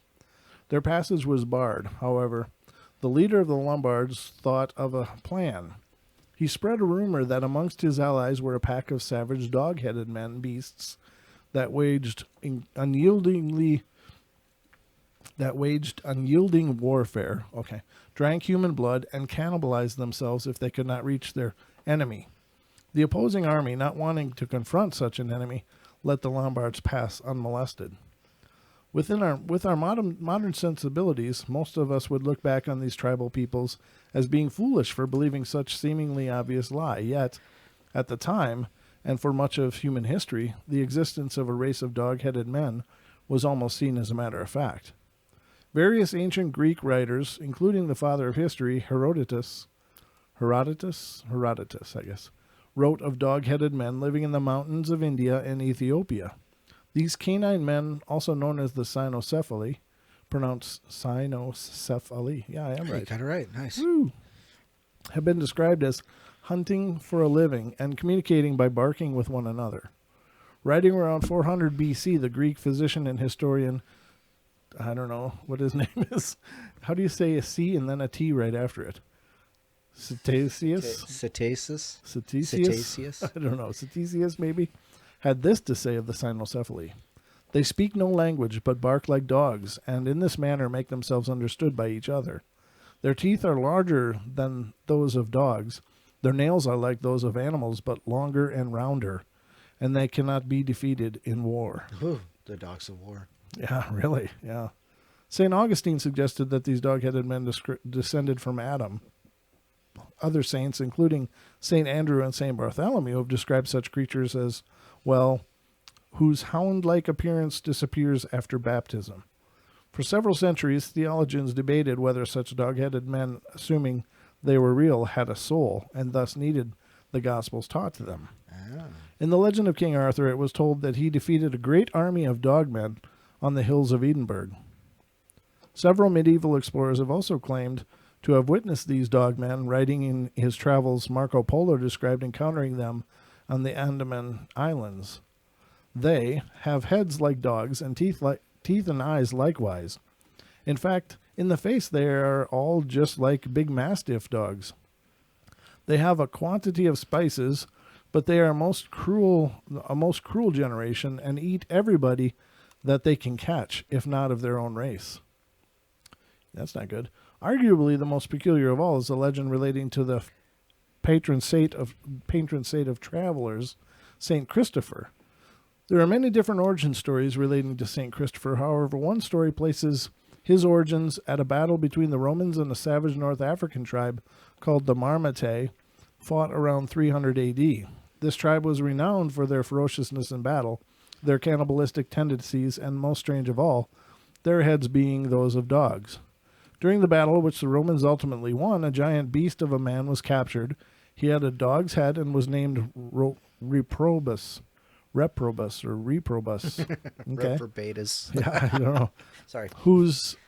Whilst the legend takes many forms from there, all agree that the warrior Reprobus converted to Christianity and took the name Christopher. After being a soldier of Christ for some time, he was martyred in Syria and was eventually sanctified. According to the medieval Irish Passion of St. Christopher, this Christopher was one of the dogheads, a race that had heads of a dog and ate human flesh. While this story is undoubtedly odd, Saint's canine head was such a well-known attribute that inspired religious iconography for centuries.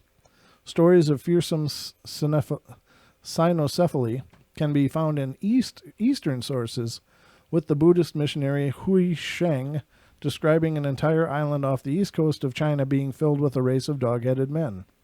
Tales of dog-headed men, it seems then, were commonplace. Everywhere around the world, people believed that there was indeed a savage race of men with the heads of dogs, bent on murder and cannibalism. It is possible that many of these tales had their roots in ignorance and prejudice. However, when the enemies of the Lombards heard that the rumor of cynocephaly that day, there was much for them to fear. I bet. Right, yeah.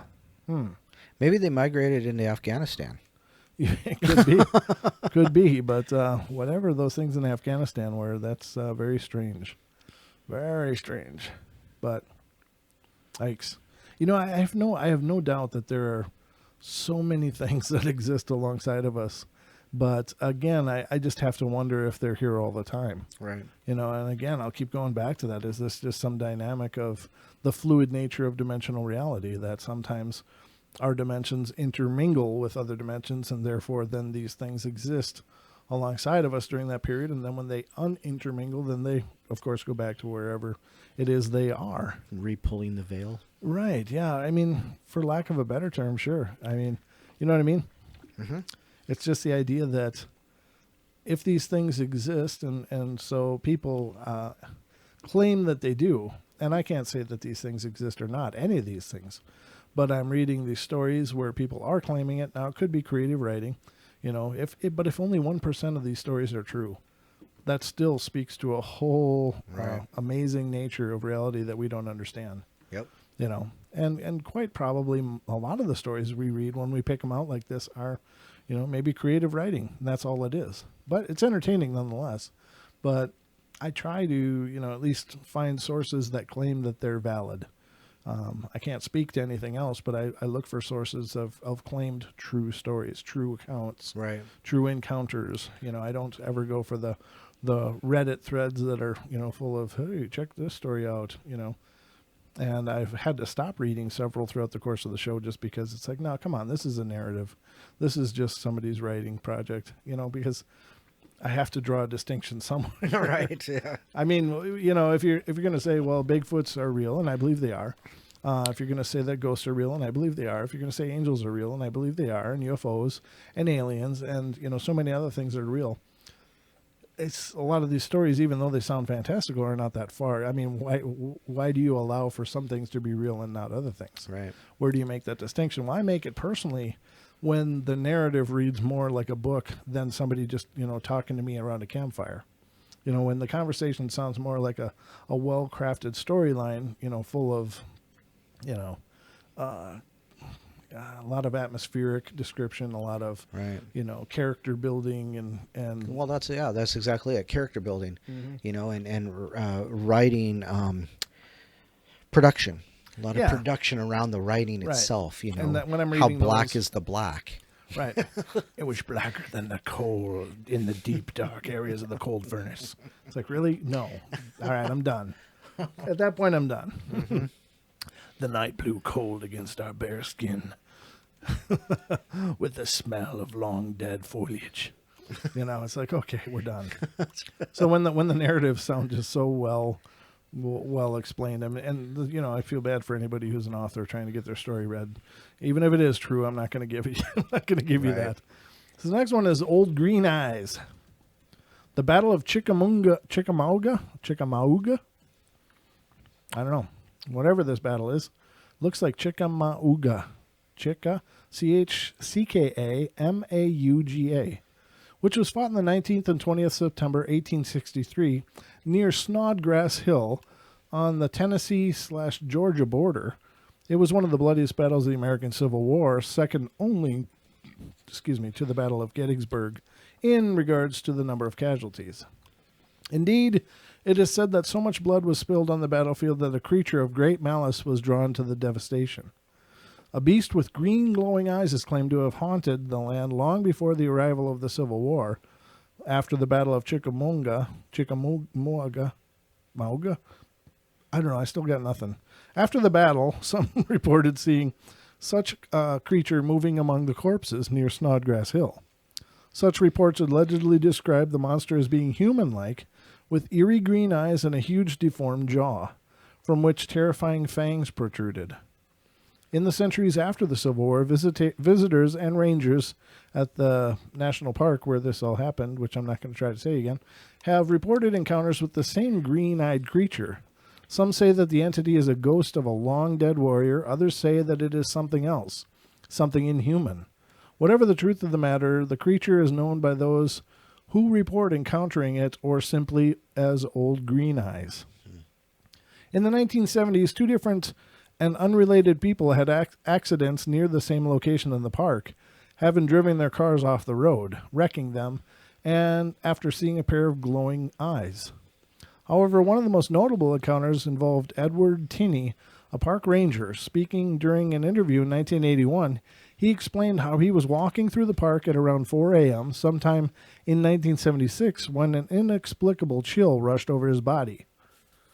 That very next moment, he watched as a green-eyed being stepped out of the darkness. In his own words, "When it passed me, I could see his hair was long like a woman's. The eyes, I'll never forget those eyes. They were glaring, almost greenish-orange in color, flashing like some sort of wild animal, and teeth were long and pointed like fangs. I didn't know whether to run or scream or what. Then the headlights of an approaching car came blazing through the fog, and the thing disappeared right in front of me." Unfortunately, like so many sightings of unknown creatures in wartime, the original accounts of Old Green Eyes have become obscure and largely forgotten, lost to the tides of time. What a poetic ending. Yes, of course. Lost to the tides of time. Lost to the tides of time. There's another story about the rock apes. Of course, we've covered that a little bit. And it's, I would say it's clearly some relative of the Bigfoot, or the Orang Pendek of Indonesia, slash Yowie, slash Alma, slash Yeren, slash wood boogers, catamounts, grassman, skunk ape, whatever you want to call them. They're everywhere, ladies and gentlemen, those ape-like humanoid beings. And not all of them are 8 to 10 feet tall. Some of them are short, small. So, but they're out there. Flying humanoids. In the Pacific theater of World War II, troops reported witnessing peculiar flying humanoids. Described as possessing a pair of large leathery wings like a bat, these creatures were said to have been spotted close to military installations on numerous occasions. Silent and shy as they were reported to be, military eyewitnesses could not escape the unnerving feel that these unearthly beings were somehow observing them. Many of the alleged sightings date to around the time of the Battle of Okinawa in 1945. Years afterwards, reports of flying humanoids in the Pacific were still being made by soldiers. One such report came from Sinclair Taylor, a U.S. Air Force private who was on guard duty at Camp Okabu near Kyoto, Japan, in 1952. The sound of the creature's wings first drew the private's attention. To begin with, he thought he was looking at a giant bird. However, as it flew closer, it became clear that it wasn't. According to Taylor's testimony, the enigmatic being had the body of a man about 7 feet tall. It also had a 7-foot wingspan. After having flown closer to the private, the creature stopped and hovered in the air. Panicked, Taylor began firing his weapon at the creature. When he looked back at the spot where the winged beast had been, it had vanished. No blood, cadaver, or any other physical evidence was left behind. When I looked to see if my bullets had found a home, there was nothing there. Even more bizarre is the fact that Taylor was not the only witness to this creature. It has been reported that when he declared the incident to his sergeant, it was revealed that another guard had witnessed the exact same creature the year before, although Private Sinclair Taylor had no knowledge of the previous sighting and had no contact with the other eyewitness. The two descriptions of the winged creatures were astonishingly similar. Theories as to what Taylor and the others saw include secret military projects and the misidentification of local wildlife. You gotta love that. How many 7-foot wingspan local wildlife do they have? Misidentification suggestions include crows, which are reported to be much larger in Japan than other parts of the world. Certainly in some countryside areas, crows have a wingspan twice the size of a typical carrion crow, are described by rural farmers. These supersized birds are also reported to be more reserved and less vocal than the common crow, which fits with descriptions of alleged flying humanoids. Really? Even at twice the size. So a regular crow wingspan would be about this. Right. So twice that would be this, which is still a big crow. That'd be ravens. Yeah, well, yeah, roughly a raven size by the sound of it. But, this is a 7-foot wingspan. And, I don't know. I mean, I'm not investing either way, I guess. I'm just reading you a story, but still, a crow doesn't quite fit that narrative to me. But it might just be me, ladies and gentlemen. I might be a little cynical. So, the next one is allegedly True Stories of Monsters and Cryptids. So, let's get to this. The first one is called Cornfield Creature. All right. Sound good to you, Don? Cornfield creature, go for it. Yeah, absolutely. I'm listening. Am I alone here? What's going on? Am I the only one? Did I suddenly mute Don? All right. I used to work at a cheese factory on the edge of a cornfield in southwestern Minnesota. That's opposite end of the state than I was on, but yeah. There were a series of days in the summer in 04 or 05 where it got so hot that the milk being delivered to us in trucks would evaporate before we got it. How is that possible? It made work easy. The dearth of milk denied us any actual labor, but management wouldn't let us not come to work, so we would show up and mess around all shift. I was working nights at the time. It was 2 or 3 a.m., and I was out of the building, out on the loading dock, watching bats fly around the floodlights because I like being out in the cool night air. The corn was about as high as my shoulder, so about 5 foot 10 inches.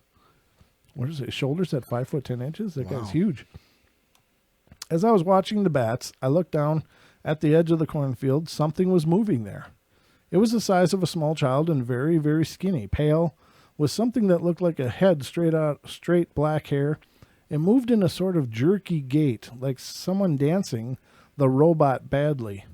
It moved in chunks, legs, then hips, then torso, shoulders, neck, and finally head.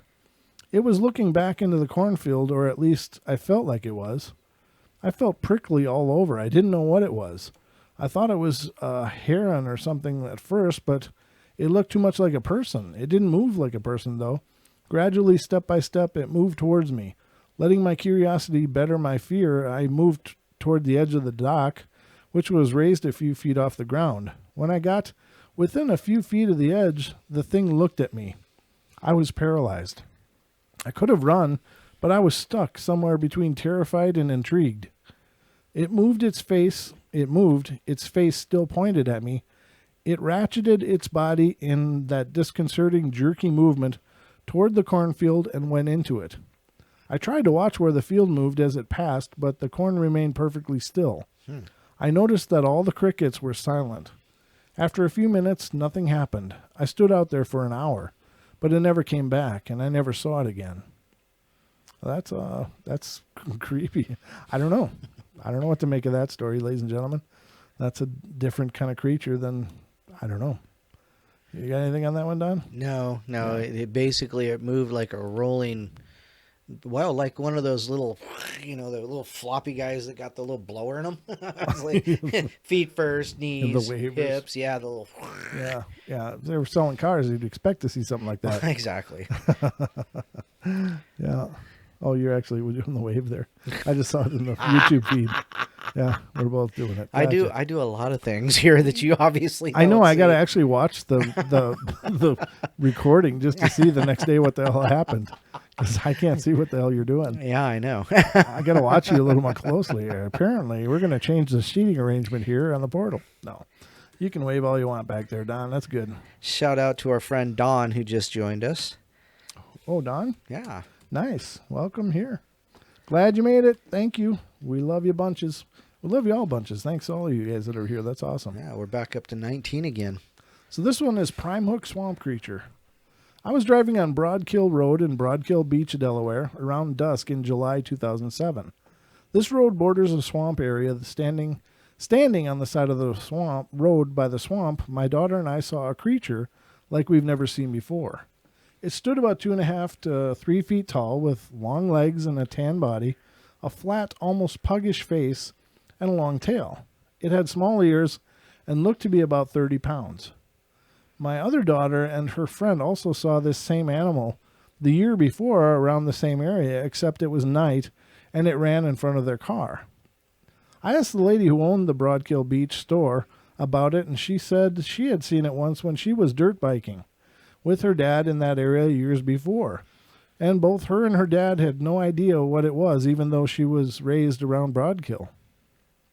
She said we were lucky to have spotted it, as very few people have seen it.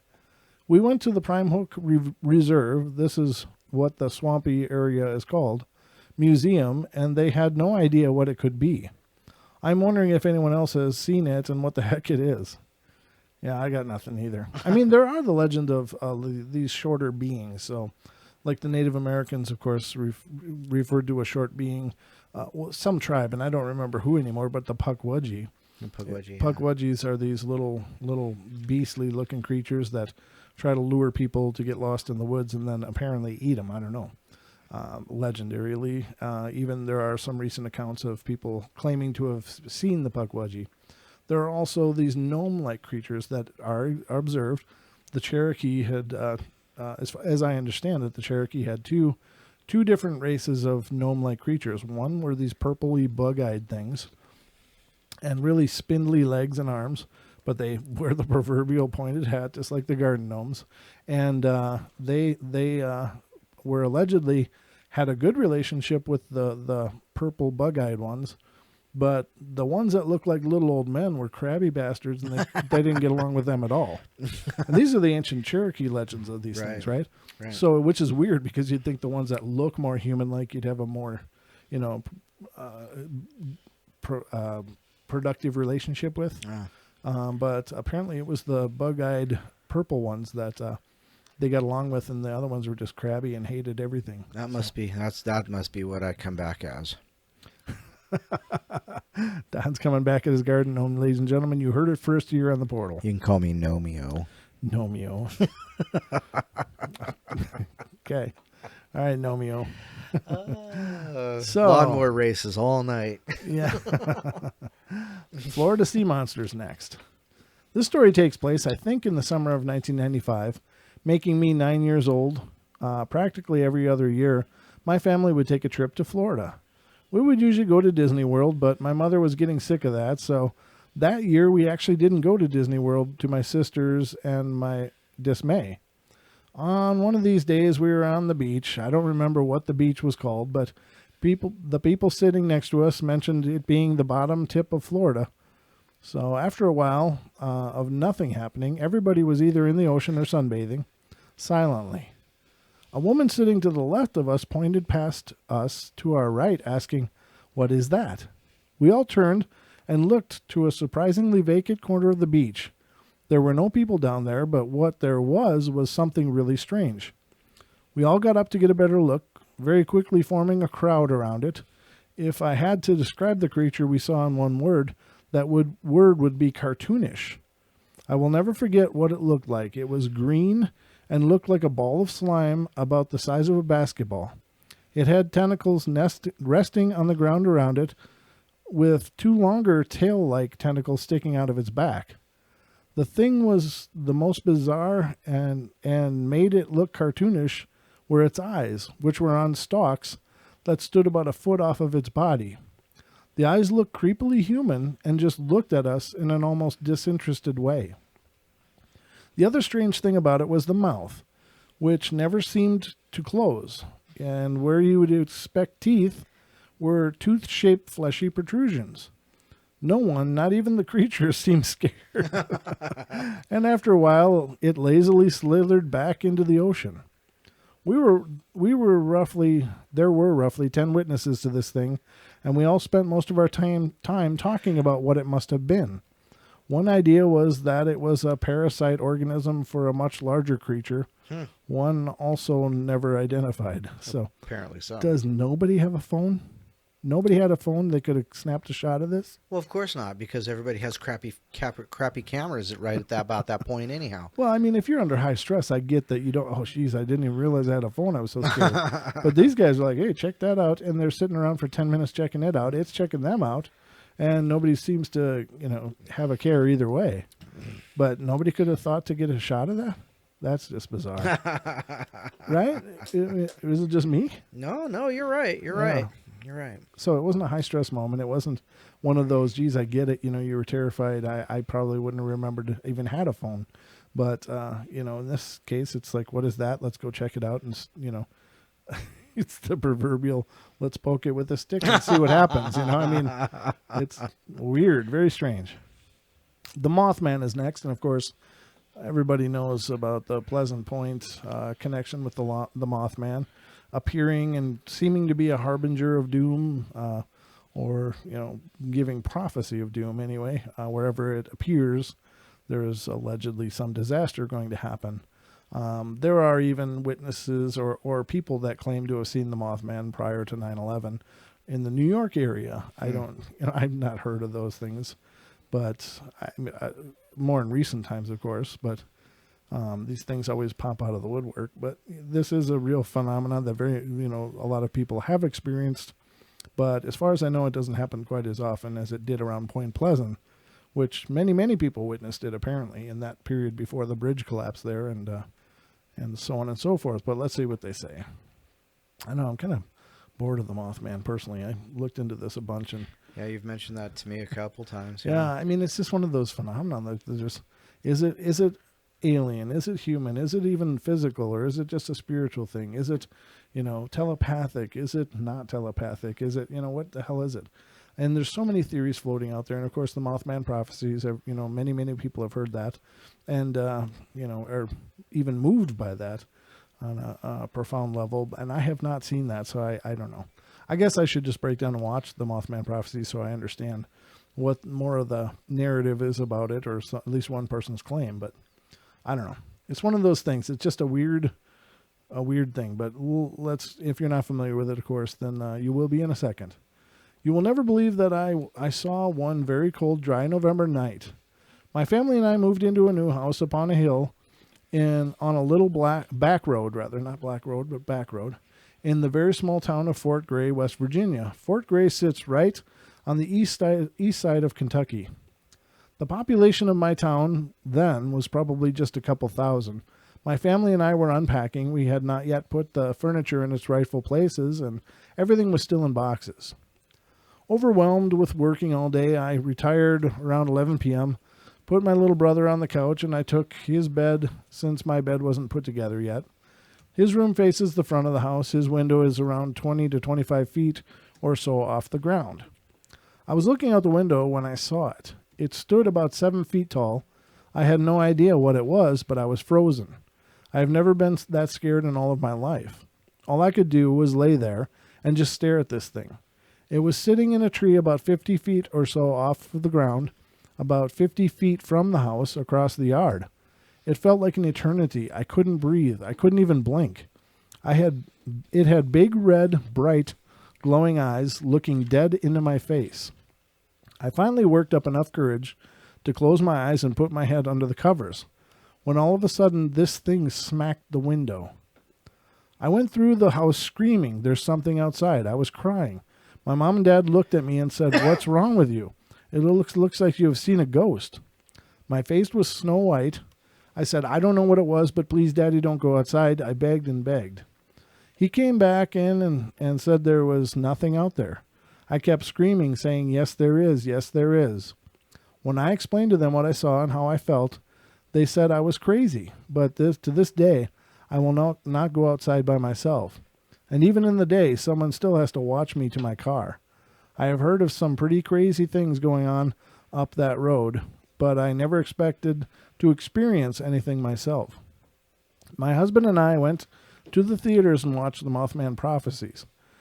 I was reliving that night all over again. The way they described feeling and what they saw was remarkable. My husband looked over at me and said, isn't this what you saw and you described to me when we first started dating? I couldn't say a word. After that moment, I knew what I saw. I believe in all of my heart of hearts, I saw the Mothman. It's just a little weird. I only live about 80 miles south of Point Pleasant, West Virginia, where all that took place 37 years ago. It was exactly 32 years to the month when I saw it.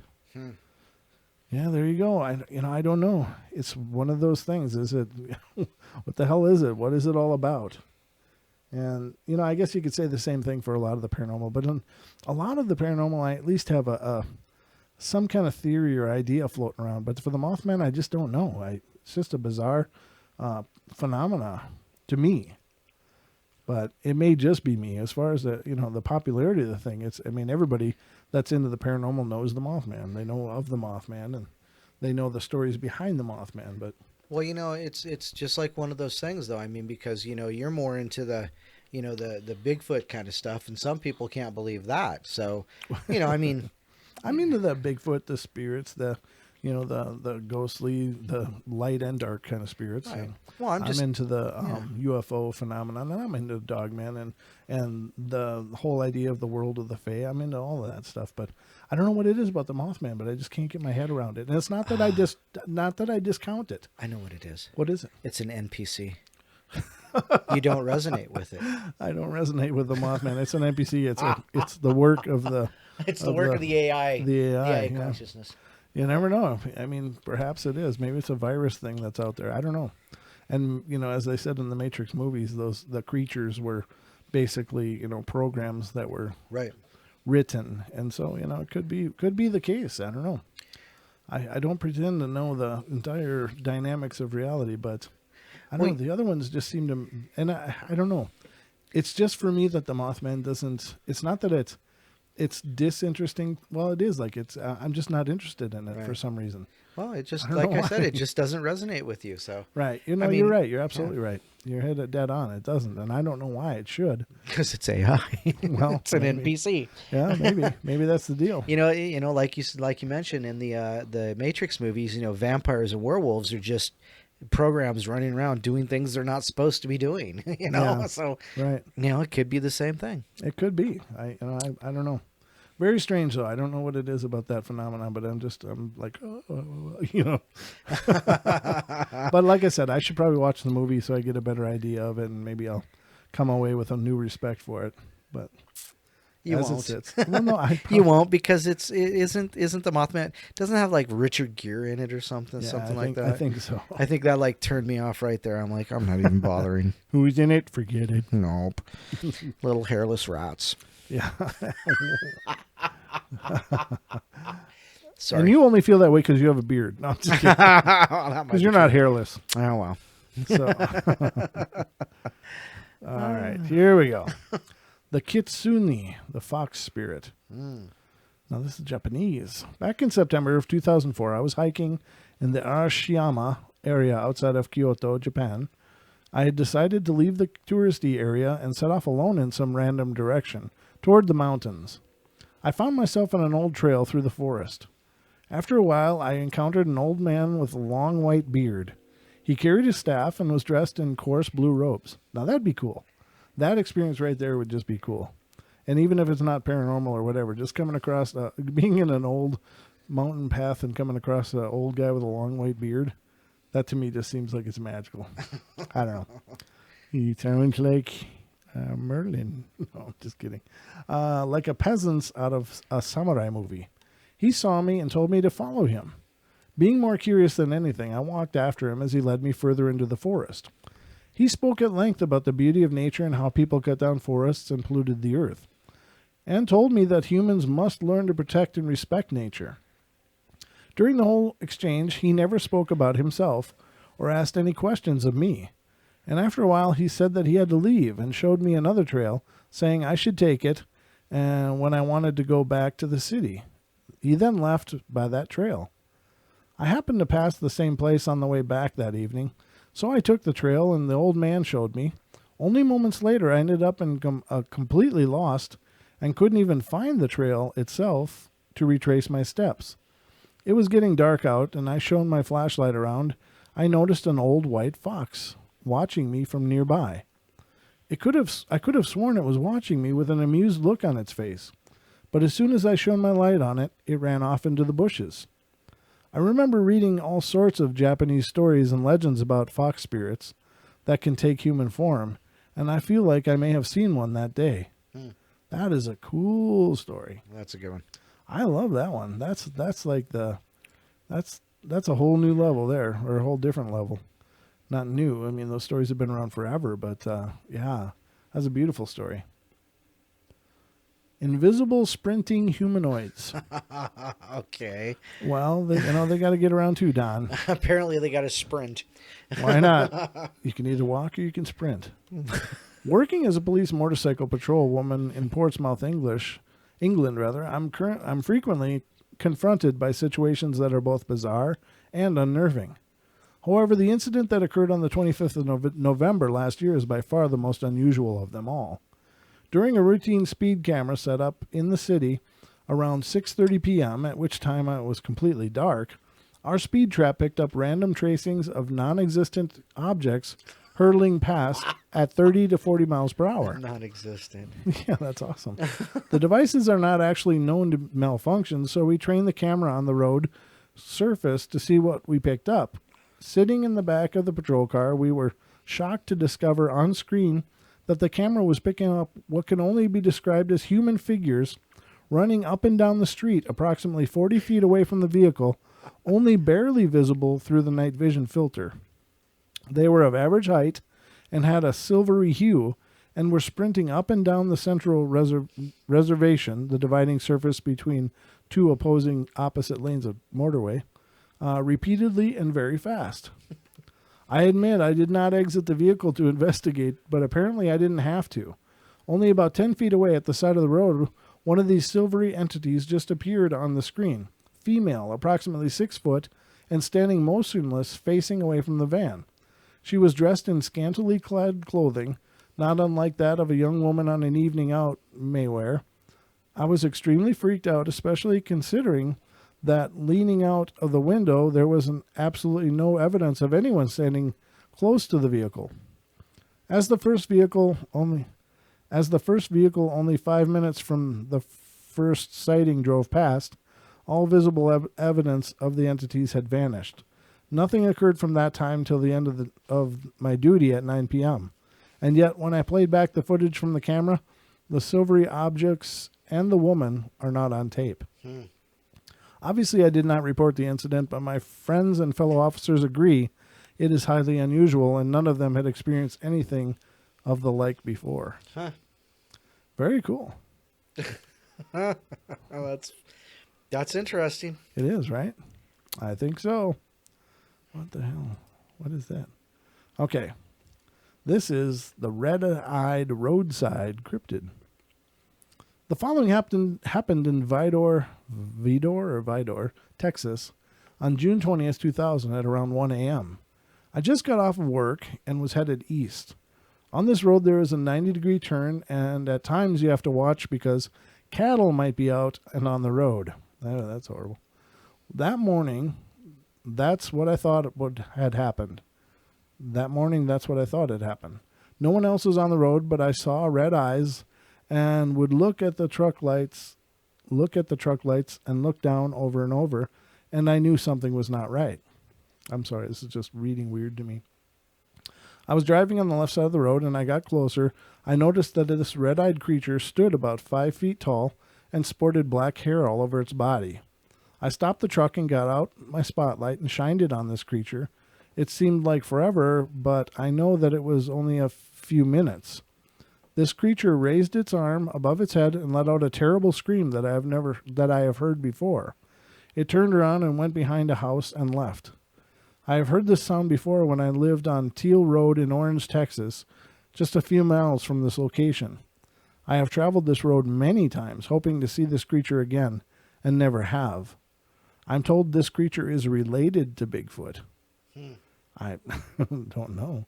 I mean, it could be a not quite mature Bigfoot. Oh, there you go. Yeah. I don't know. I mean, they have kids too, right? Well, I would imagine so. Yes, they do. Well, there you I'm have just it. telling you, they I'm do. just letting you know. It's a fact. I'm just letting you know. No, I mean, there's many reports of Bigfoot Juveniles. carrying children, Yeah. not human, but Bigfoot children, not human children. There are reports of Bigfoot carrying human children too, but that's a whole different kind of weird. All right, bizarre Australian creature. I'm not entirely sure on the exact date of when this happened, but I would have been around. What? Just reading the chat room. Oh, okay. Sorry. But I would have been around 1999, maybe in the spring or summer. Living in Australia, you are bound to see strange things from time to time, although most have an explanation behind them. This is different. I was young at the time, probably 9 or so, and my family was having a barbecue in the backyard of our house. We were all sitting at this table on the patio, eating and talking, and not really paying attention to anything surrounding us. Suddenly, I heard a plop noise come from the leaf cover in the gardens along the back fence. I immediately turned and looked to see what had made the noise. To my horror, I saw a small blue creature look up at me and then run into the shrubbery. It was about 15 centimeters or 6 inches tall. On all fours, it didn't have any toes that I could see. Its face was vertically oval-shaped, with small black eyes and long protruding nose and a grimacing mouth filled with almost needle-like teeth. The outer of the face was dark blue, sort of like a mane, but it looked hairless. The rest of the face and body was light blue, and the best I can describe the body is like that of a lion, except with short legs, no tail, and less sculpted. I looked at my brother and he said, "What was that?" He had seen it too. When my mom calmed us down, she took my brother and me to separate rooms of the house and got us to draw what we had seen. We both drew the same thing. I was terrified for the rest of the night. To this day, I still don't know what the creature was that I saw, but it still gives me the creeps.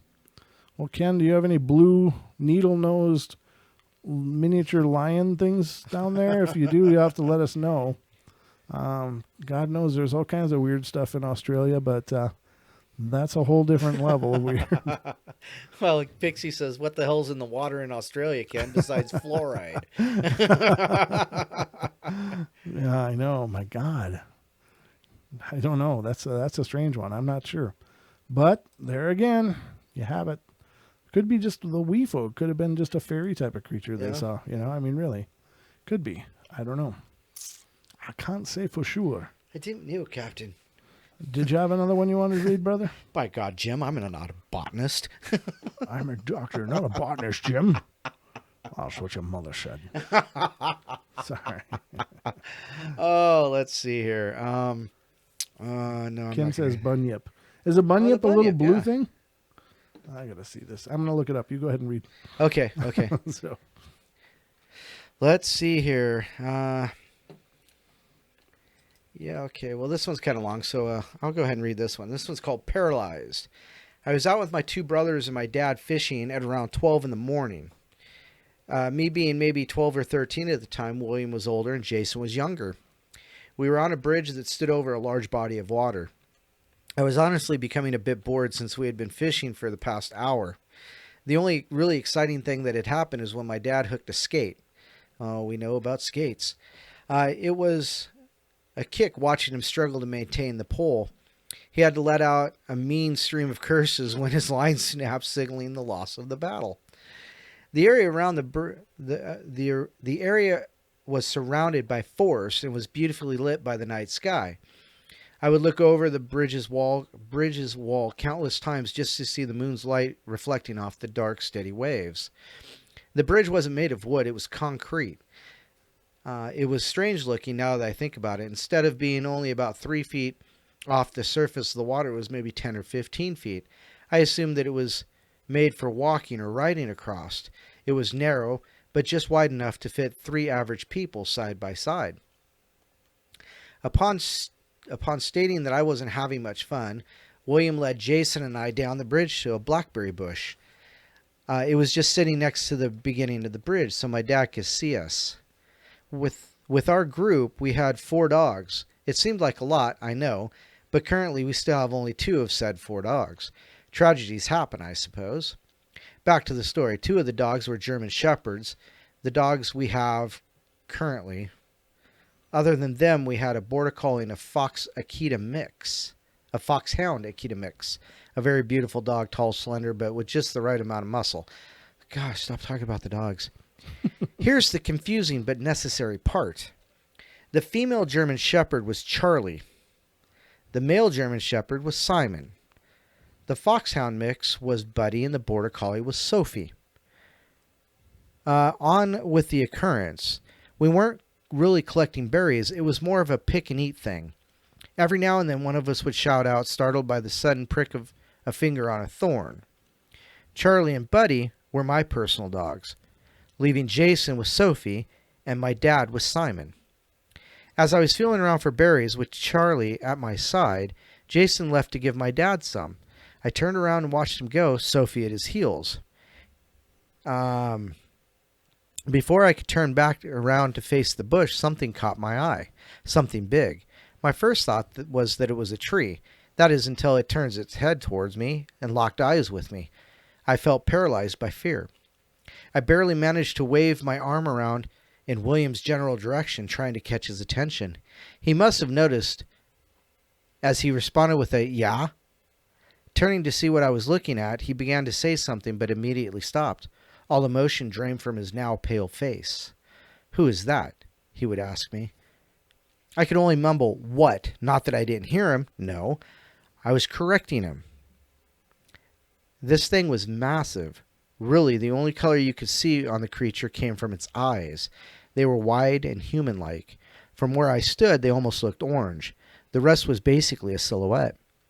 I could feel the presence of the dogs next to me. Charlie snarled, stalking it closer bit by bit. I wanted to jump at her and do anything to keep her away from it. Simon was staring intently, as was Buddy, but kept his position in front of William and me. The thing was standing on its hind legs. It looked like a big, hairy dog, at least something with long, pointed ears. It had lengthy fingers, or more likely claws. It leaned forward a bit, but not much, almost as if it wanted to intensify its glare, or maybe just get a better look at us. I jumped at the sound of Charlie snapping her jaws at the thing before bounding towards it. I nearly choked on my breath as Buddy followed her. I frantically looked around for Simon, who was cowering behind William with his head bowed down and growling. William started to run after them, and I started to cry from both fear and slight anger. I heaved a breath and willed my legs to run as fast as I could. William was on the track team. He played baseball, but he was the least of my worries because I was too. It was the fact that we were chasing 2 dogs and a terrifying animal-like creature. Now that I think back on what I did, I must have been insane. Nevertheless, I chased them into the woods. We eventually slowed to a stop and we saw the dogs ahead of us. They were standing defensively, barking and snarling at the cryptid. I couldn't see exactly, but it looked as though the creature was now on 4 legs and smaller. The dogs fell back as though they had been pushed and scurried away from it as an ear-piercing scream sounded. Buddy took off back to the bridge, where I later found him and Charlie crouched in front of William and I. The scream sounded strangled, unlike anything I'd ever heard. I let out a fearful shout before I felt something grab hold of my wrist, which, believe me, did not help my situation. William was trying to pull me along, trying to get us out of there. All 3 of us ran to the bridge. The whole way there, it felt as though the creature was right on my heels, me being in the back by maybe a foot. Once we were free from the trees, we didn't stop. We bolted into the water. William, I, and Charlie merely followed, not knowing what else to do. I whipped my head around as we stopped and saw nothing but pine. I choked on my tears, feeling both relieved and terrified of what had just gone down.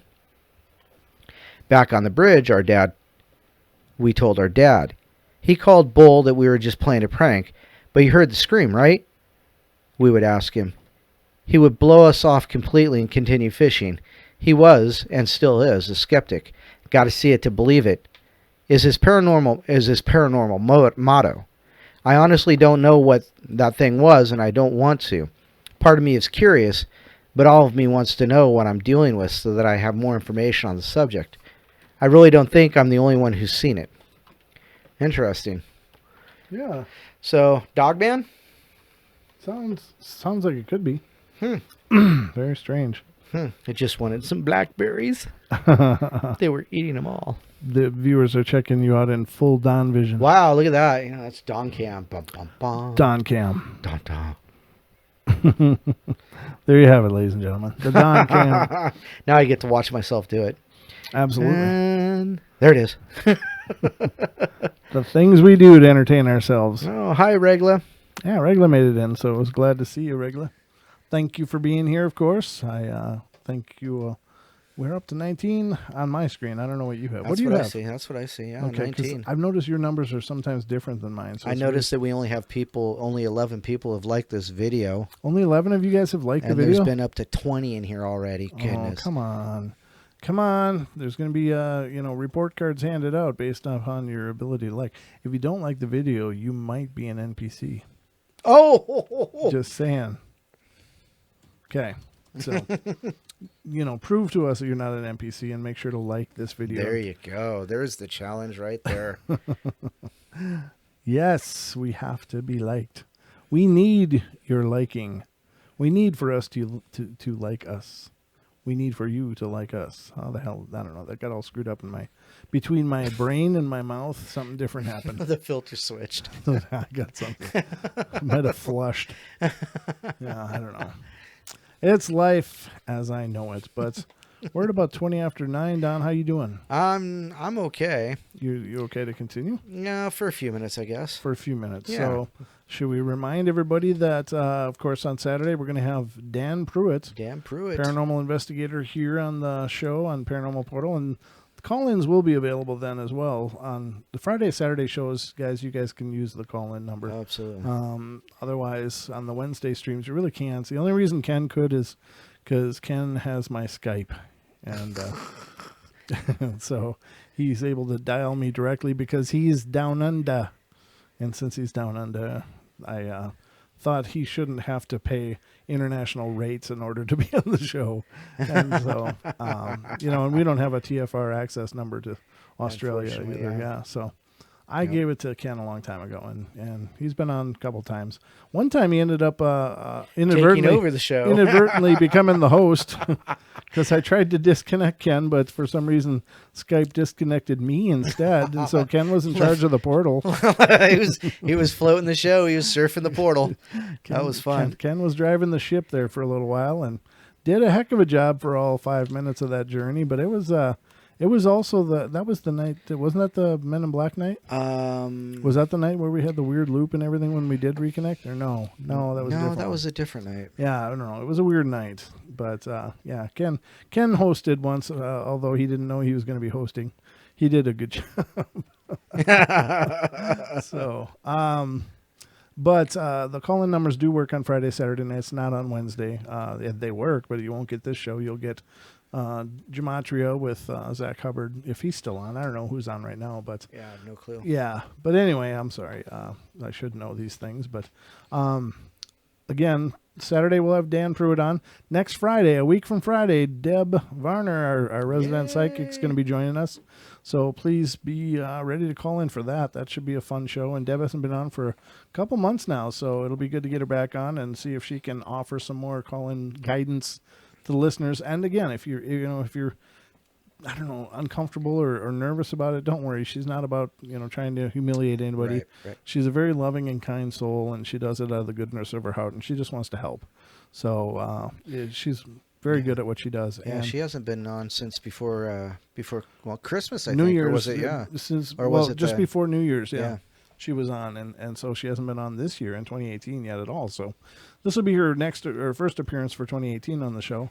And then, of course, on the 3rd, March 3rd, Saturday, we will have Jim the Bear King on. He is one of my personal heroes. He is one of the guys that has taught me more about Bigfoot than any other one source at all, ever. I mean, this guy is just awesome. Including mountain monsters. Mountain monsters. I think mountain monsters, the only thing it taught me is you shouldn't make too many trips in the buffet. That's all I'm saying. There's not a guy on that show that's under $3. You've been here for 4 hours. Yeah, exactly. Yeah. Yeah, so, but he'll be on the show, and I'm really looking forward to that. That's going to be amazing. So, lots coming up on the portal, and of course, if there's nothing scheduled, we'll just keep doing the thing that we do, which is like tonight. We just sit back and do our thing, have our conversation, and hope you enjoy it, and hope you join in when you can. But during these Wednesday streams, you have to use the chat room to get our attention because, it's just there's no way else to call in. So Pixie says we got to keep going because Regula just got in here. Oh, can you go for a little bit? Are you asking me? Sure, yeah, I'm asking you. You all right with going a little bit so we can? Yeah, I'm okay with you. For our friend, okay, all right. Yeah, for sure. I mean, right. I don't have anywhere to be. Are you kidding? Me? I was born to be here. I was born to have a mic in my face. No, it doesn't look like we're snowing right now. So yeah, I suppose. Doesn't what? Doesn't look like it's snowing right now. Oh yeah, it's been hell. It's been crap. It's been a really crappy end of winter. I'm telling you. Well, we're not at the end of winter. Whatever, dude. We still have another month and a half. Keep your hateful comments to yourself. Hey, blame it on Puxatawny Phil. I don't. If you're gonna judge your life based on what a rodent does, I told you. I told. I think it was Muggs. He posted something about it. I said, yeah, that little dog he'd be good, hot smoked with just straight up salt, pepper, onion, and garlic. Oh, and I told him a side of dirty rice too. Yeah, it'd be good. Oh. That could be good. That could be true. I don't know. I've never had groundhog, but I'm gonna have to find out. Yeah. So let's see. How big is this one? This one's not too bad. Excuse me. I got to clear my throat. Hold on. And now I have the mic. Don, you have the con. You have the con. All right. So the next one I'm going to read to you is Nighttime Encounter with Thin Gangly Creature on the Road to Landsborough. All right. And this comes from Australia. Ken, this is your neck of the woods. Another Australian story. This is another one from down under. All right. Fade Black. No, I'm sorry. I just remember that from that. What was it? That Foster's is Australian for beer. You got this big ass can. It's got a big ass, big gulp from 7-Eleven full of beer.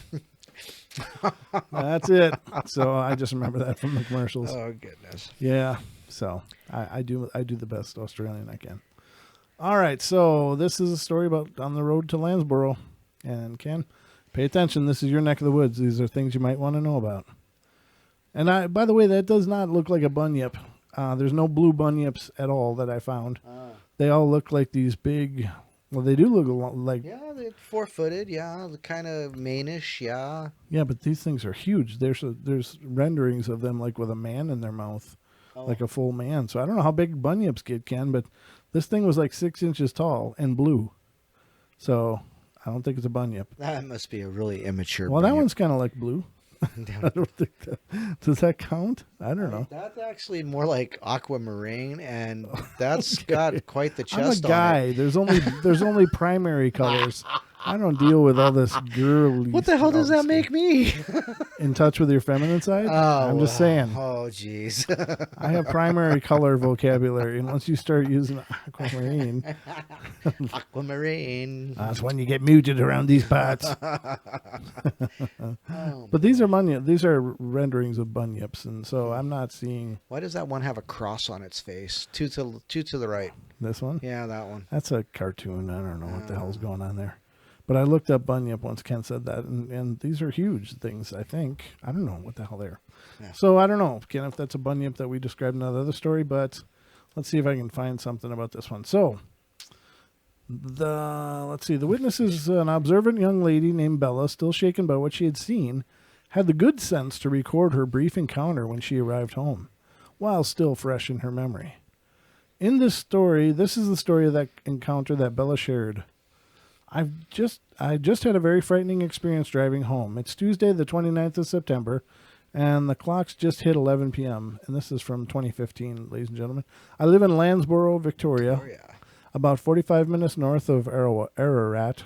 Okay. My mom and I were driving home from Moonembel, roughly just before 10 p.m. There was no cloud, and the moon was very bright. We were driving along at 70 kilometers per hour, being careful of kangaroos, and I was listening to my iPod and staring out the window, as I always do.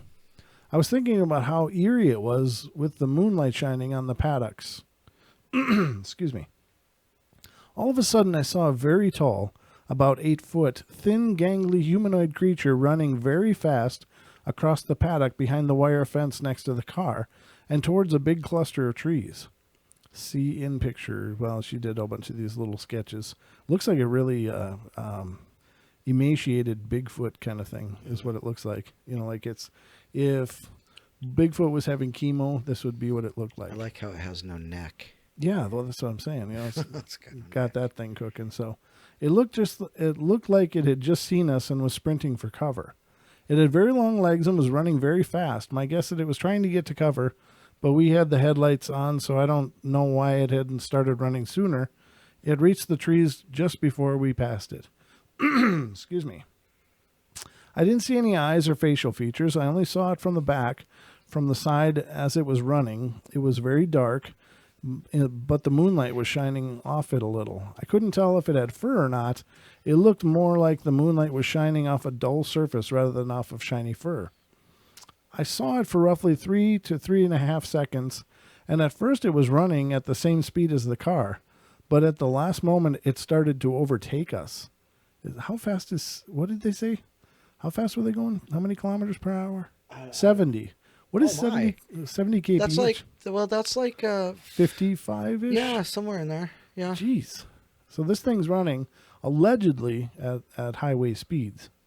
I screamed, "Oh my God," and my mom freaked out and slowed down a little, thinking it was a kangaroo. What is it?" she asked. I told her, keep driving, because I was scared and I just wanted to get away from it. Yeah. To be honest, I don't really get the sense that it was an aggressive or anything. I was just freaked the hell out. My mom didn't see it. She was busy looking out for kangaroos on the road, and by the time I realized what I saw and screamed, it was too late for my mom to catch a glimpse of it. It took me about 5 minutes to speak and tell my mom what I saw. We still had another 15 to 20 minutes until we reached our house. Straight away, I grabbed my sketchbook and drew what I had seen as best as I could, with my hands still shaking. Oh, she did a good job drawing, though. I was still shaking for about 2 hours after the sighting. Some additional details. When asked if there had been any other cars on the road that night, Bella said, "We passed a car a few more minutes up the road, but that's rare at that time of night. Usually the roads are pretty quiet, especially at night." When asked if there had been any other strange reports in the area, Bella stated that the only other strange reports from the area are a few UFO and Black Panther sightings, the latest big cat sighting in 2003 in Landborough. When asked whether she had felt anything strange prior to the sighting, Bella responded that she hadn't, but that my mom said she was feeling a little weird before it happened. She said it was hard to explain.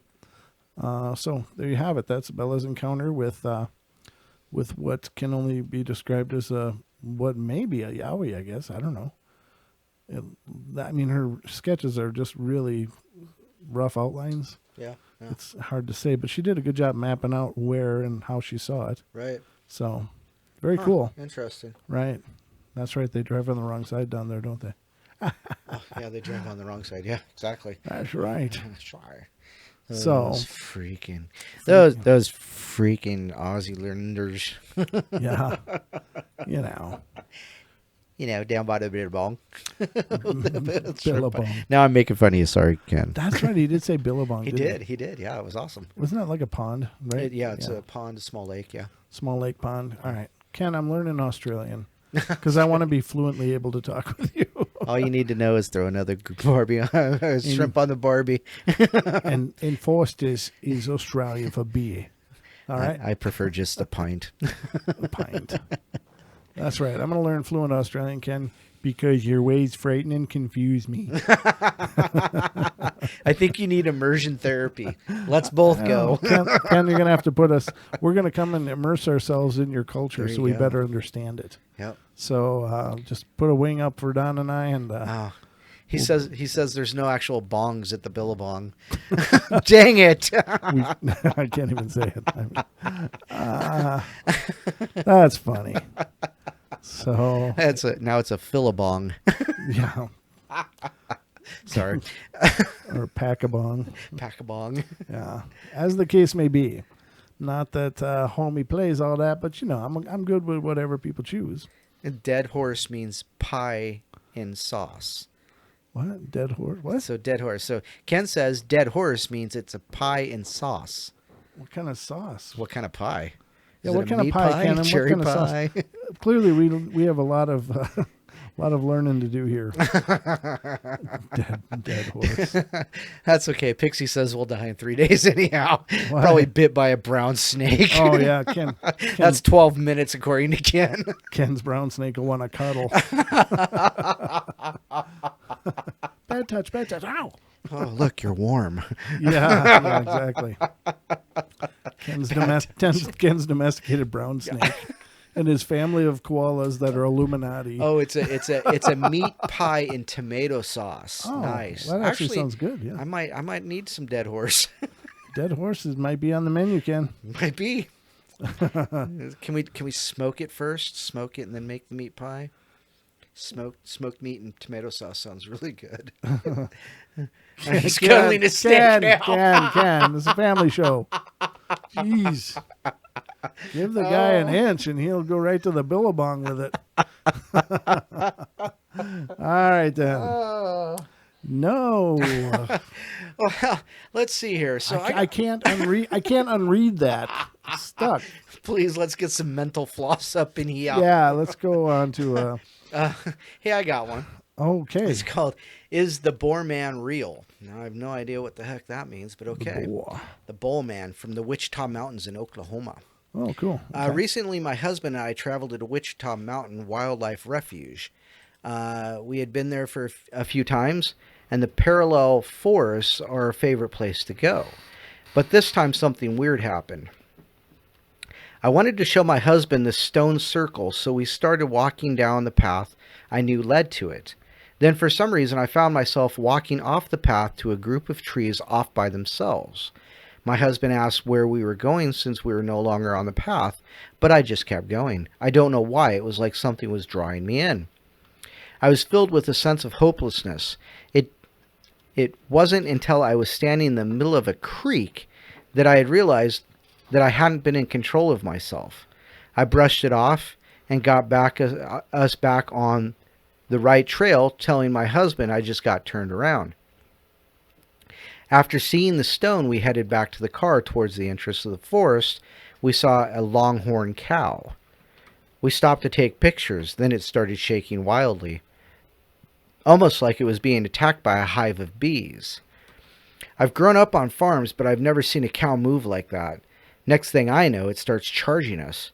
We ran for it, and the second we exited the trees, the cow just stopped, turned around, and walked off. I don't know if I'm going crazy or not, but that's weird, right? I heard stories of stuff like this happening in those woods, but never thought they were true. After all, that I'm really wondering about these Boar-man stories. Like he could be really controlling animals and affecting people's thinking. Can't believe I'm asking about the Boar-man, but I know one thing. I'm never going back to the parallel forests. Now, what the heck is the Boar-man? Let's find out. The Boar-man. Oh, okay. Do I gotta Google it too? No, I got it right here. I'm already here. Boar-man, Titan Quest, Boar-man, Venture Brothers Wiki. Oh, Just go to images and see what comes up. Oh, yeah, I got a good idea there. No. No. Oh, it looks like a Gamorrean guard from Star Wars. Yeah. Or Rocket from Teenage Mutant Ninja Turtles. There you go, ladies and gentlemen. So Boar-man, B-O-A-R. Yeah. I'm not getting it. I think that was. I was Boar-man and B-O-R-E when you were reading that. No, I'm just kidding. Oh, I see how you are. And Pixie said that we were on the beard cam. The beard cam.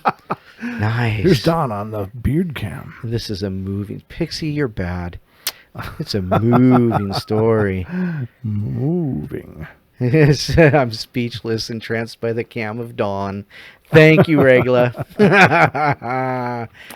Here we are in Dawn Vision. It's the beard. Obey the beard.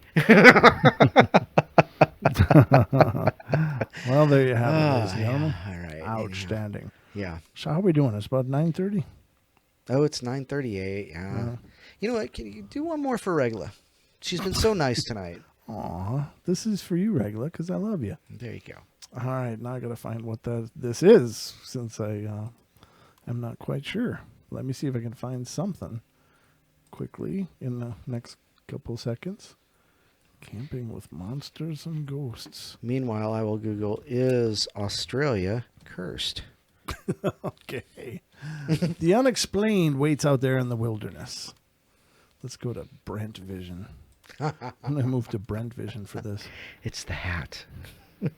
We're in the hat cam and beard cam. All right. It's just me now. All right. The unexplained waits out there in the wilderness.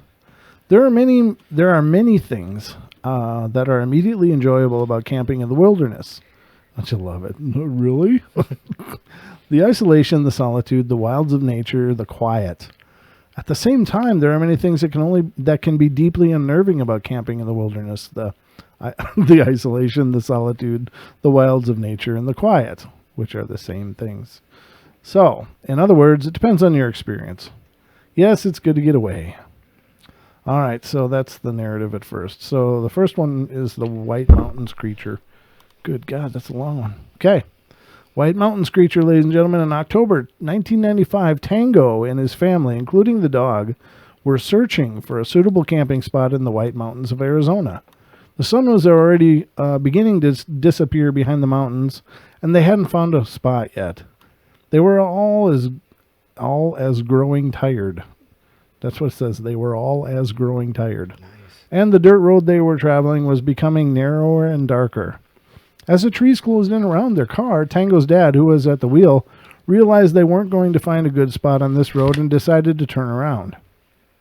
His dad stopped the car and began to make a 3-point turn to get back the other direction, and it was then that they saw something quite unexpected.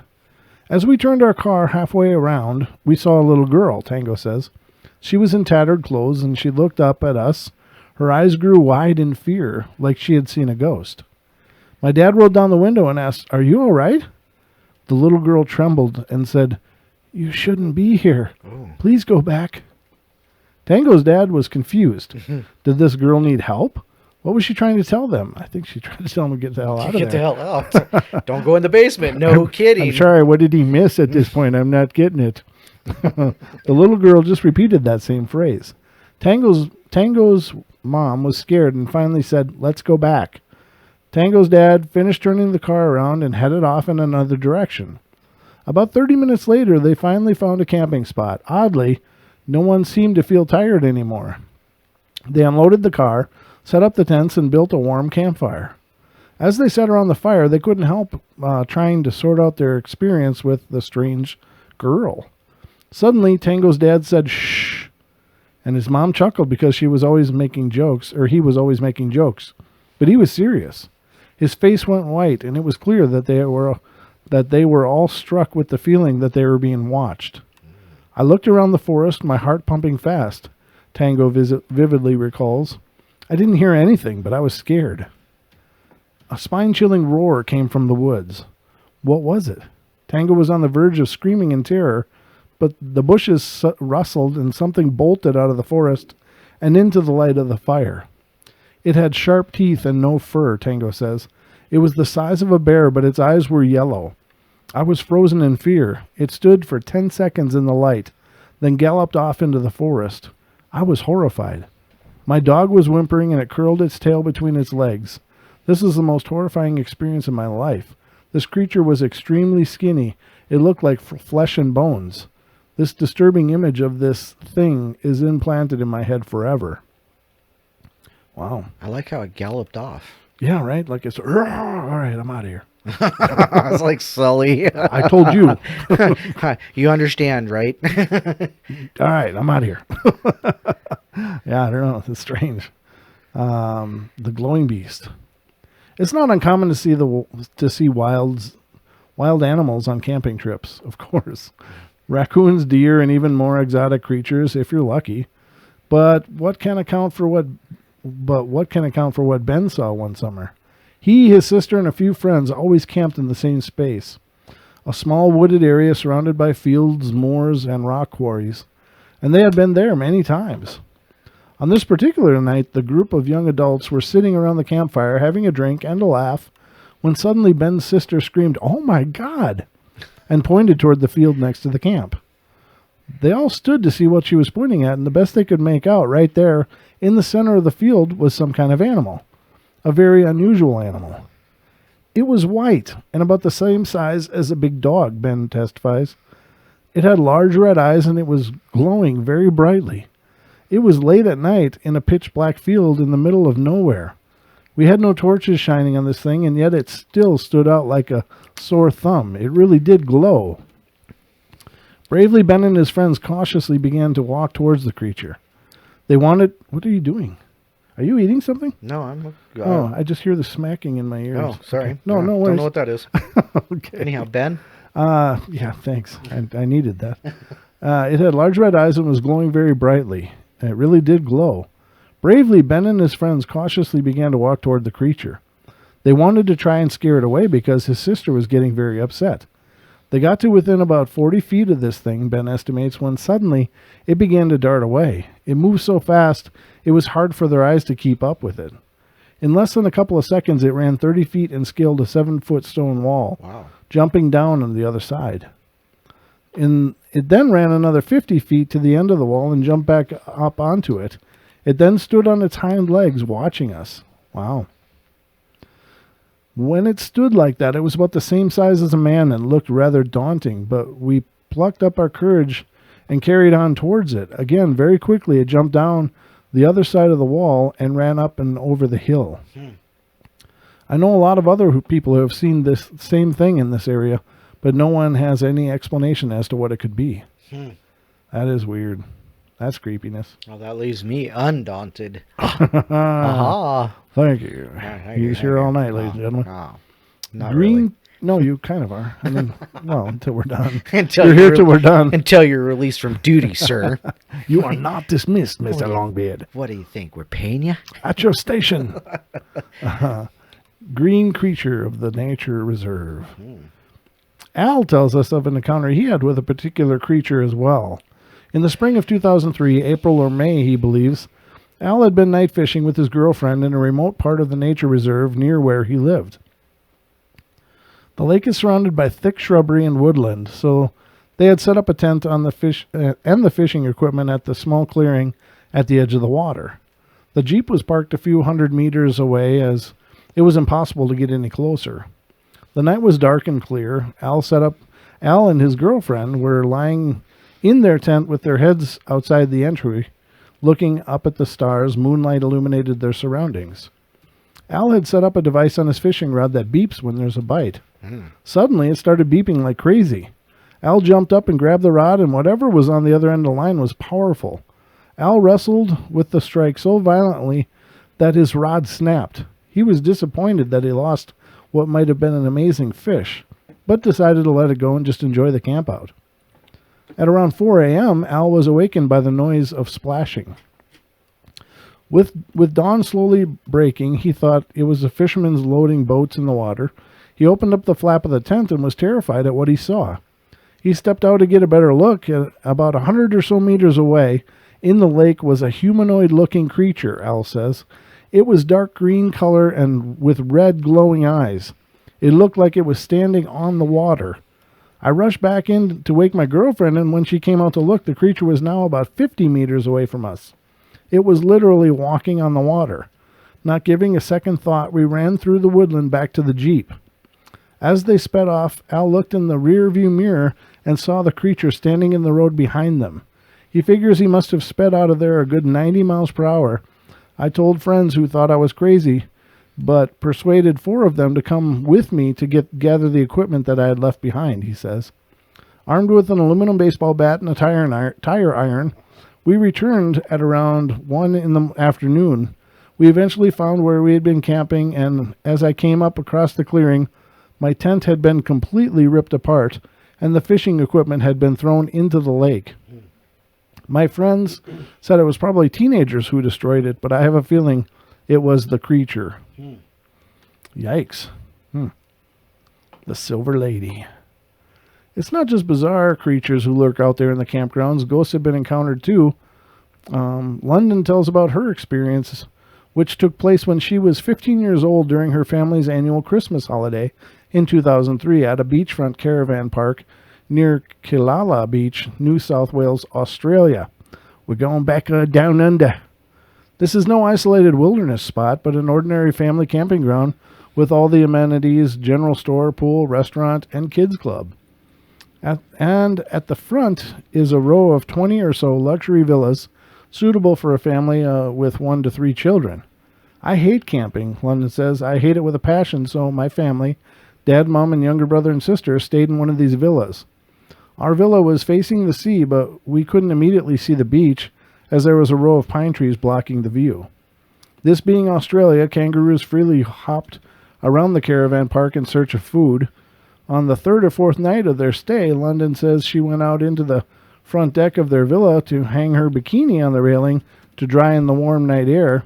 It was about 10 p.m. The rest of the family was asleep, but she was doing her usual pre-bedtime cleanup. I flicked the deck light on because I heard what I thought was a kangaroo, she says. I turned my head to the pine trees and almost died of shock immediately because of the lady standing there. She was standing there staring at me. She glowed silver and was very illuminated. She had flowing clothing and that was waving in the wind. She looked beautiful, but I was frozen in fear. I stood glued to the spot for a few seconds, and then she was gone. The next morning, London ventured outside to the tree where the woman had been standing. There in the bark of the white ash was a burn mark the shape of an L that was crossed on the top. She doesn't know if this has anything to do with the apparition she saw or not, but if it's a symbol, she doesn't know what it might mean. About the ghost, she says, I never saw her again, and I never want to. And there's one more on this thread, and this is ghost or premonition. David was one of those people who never believed in ghosts until he met one face to face. It was September 2001 when David and his girlfriend were camping along an unpaved forest road in the Manzano Mountains in northern New Mexico. It was a place I had hiked before and was told that there were homesteaders there in the old days who were unsuccessful in their attempts to survive, David says. On this night, the sky was clear with just a bit of light from the moon. At about 2 a.m., David was awakened by a single distant coyote howl. He listened to it for a while and thought it was strange there was only one coyote howling. However, suddenly, wild barking howling erupted from what sounded just like just 10 feet outside of his tent. I turned over to see if my girlfriend was listening, and I thought I saw her leaning up from her sleeping bag on one elbow with her head tilted upward, looking toward the roof of the tent. She had a terrified expression on her face. I was about to laugh and ask her what she was so afraid of, a coyote, when I realized it was not her, but some sort of strange dark figure with a distorted, translucent face. The figure was right above my girlfriend's body. David sensed that it was a spirit of some kind, but felt strangely calm. Since he didn't have glasses on, he leaned forward to get a better look at the entity, and as he drew closer, the spirit's eyes became very vivid and clear, and he sensed it was a female. It seemed that she had reddish hair and was wearing a black cloak with a hood. David remembers, in my mind, I wondered, why are you so scared? I tried to get the spirit to look into my eyes, but it looked past me into the distance. I couldn't make eye contact, so the figure dissolved into thin air, and I could see the top of my girlfriend's head as she was lying in her sleeping bag. The howling coyote was gone as well. At first, David didn't tell his girlfriend about the apparition, and perhaps he should have stuck with that instinct. When he did tell her, she freaked out, excuse me, wondering why the ghost had been floating over her body. Our relationship crumbled soon afterwards. He said, I had a strong feeling that I had to move back home to Illinois from New Mexico. Within a few months after seeing the ghost, my sister called and told me that my mom was diagnosed with a deadly form of lymphoma and she had a 50-50 chance to survive. I often wondered if the ghost had been a premonition. I moved back to my parents' home to help take care of my mother. She passed away a year after I moved back, and I found it interesting that I had met my future wife during this time who has red hair. Also, my mother had red highlights in her hair when she was younger, and it made me think about the ghost I had seen. So there you have it, ladies and gentlemen. There you go. Another fine adventure. Very good. You know what time it is, Brent? I think it is 9:30. No, almost 10. Yeah, it's almost 10. Almost 10 o'clock, ladies and gentlemen. We did about a 3-hour run here for you guys. Yeah. I hope you enjoyed it. It was about an hour longer than I thought we were going to do, but such is the case on the portal. Well, you know, we do things for our friends out there. 'Cause we love you. Love you all bunches.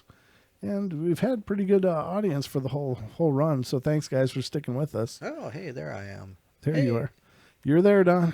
You're I'm out still there. Here. Woo. I went back to Don and Brent Vision. So we've got that going for us. We've got that. So hope you guys had a good time and enjoyed the show. And, of course, we'll be back on Friday. I'll be back on Friday, and Don will be joining me on Saturday. And, of course, we'll be joined by Dan Pruitt, so don't miss it. Absolutely. I hope you guys are here. And, of course, the call lines will work on both Friday and Saturday's episodes. So use them if you want. Use them. We love hearing from you guys. So hope you have a good rest of your week. Anything in closing, Don?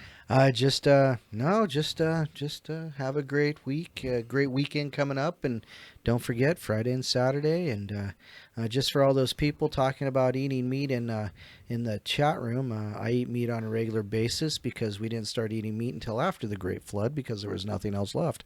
Anyhow, that's just the way I see it. Okay. Well, there you have it, ladies and gentlemen, with a biblical ending here on the Paranormal Portal. All right. You guys take care. Love you all bunches, and be good. And we will, as always, be back on Friday. We will. If you have a paranormal encounter of your own that you'd like to share. ParanormalPortalRadio@gmail.com. That's right. ParanormalPortalRadio@gmail.com. Email away. We'll be waiting to hear from you guys. Love you all bunches, and take care. And you can find us on Facebook if you haven't already. I think everybody here has, but the other people that may stumble into this broadcast at some point, please like, share, subscribe, and find us on Facebook.com/Paranormal Portal Radio. Except for Pixie. Pixie's already found us. She's no need to find us. She's already found us. So, all right, guys, love you bunches. See ya. Have a good night.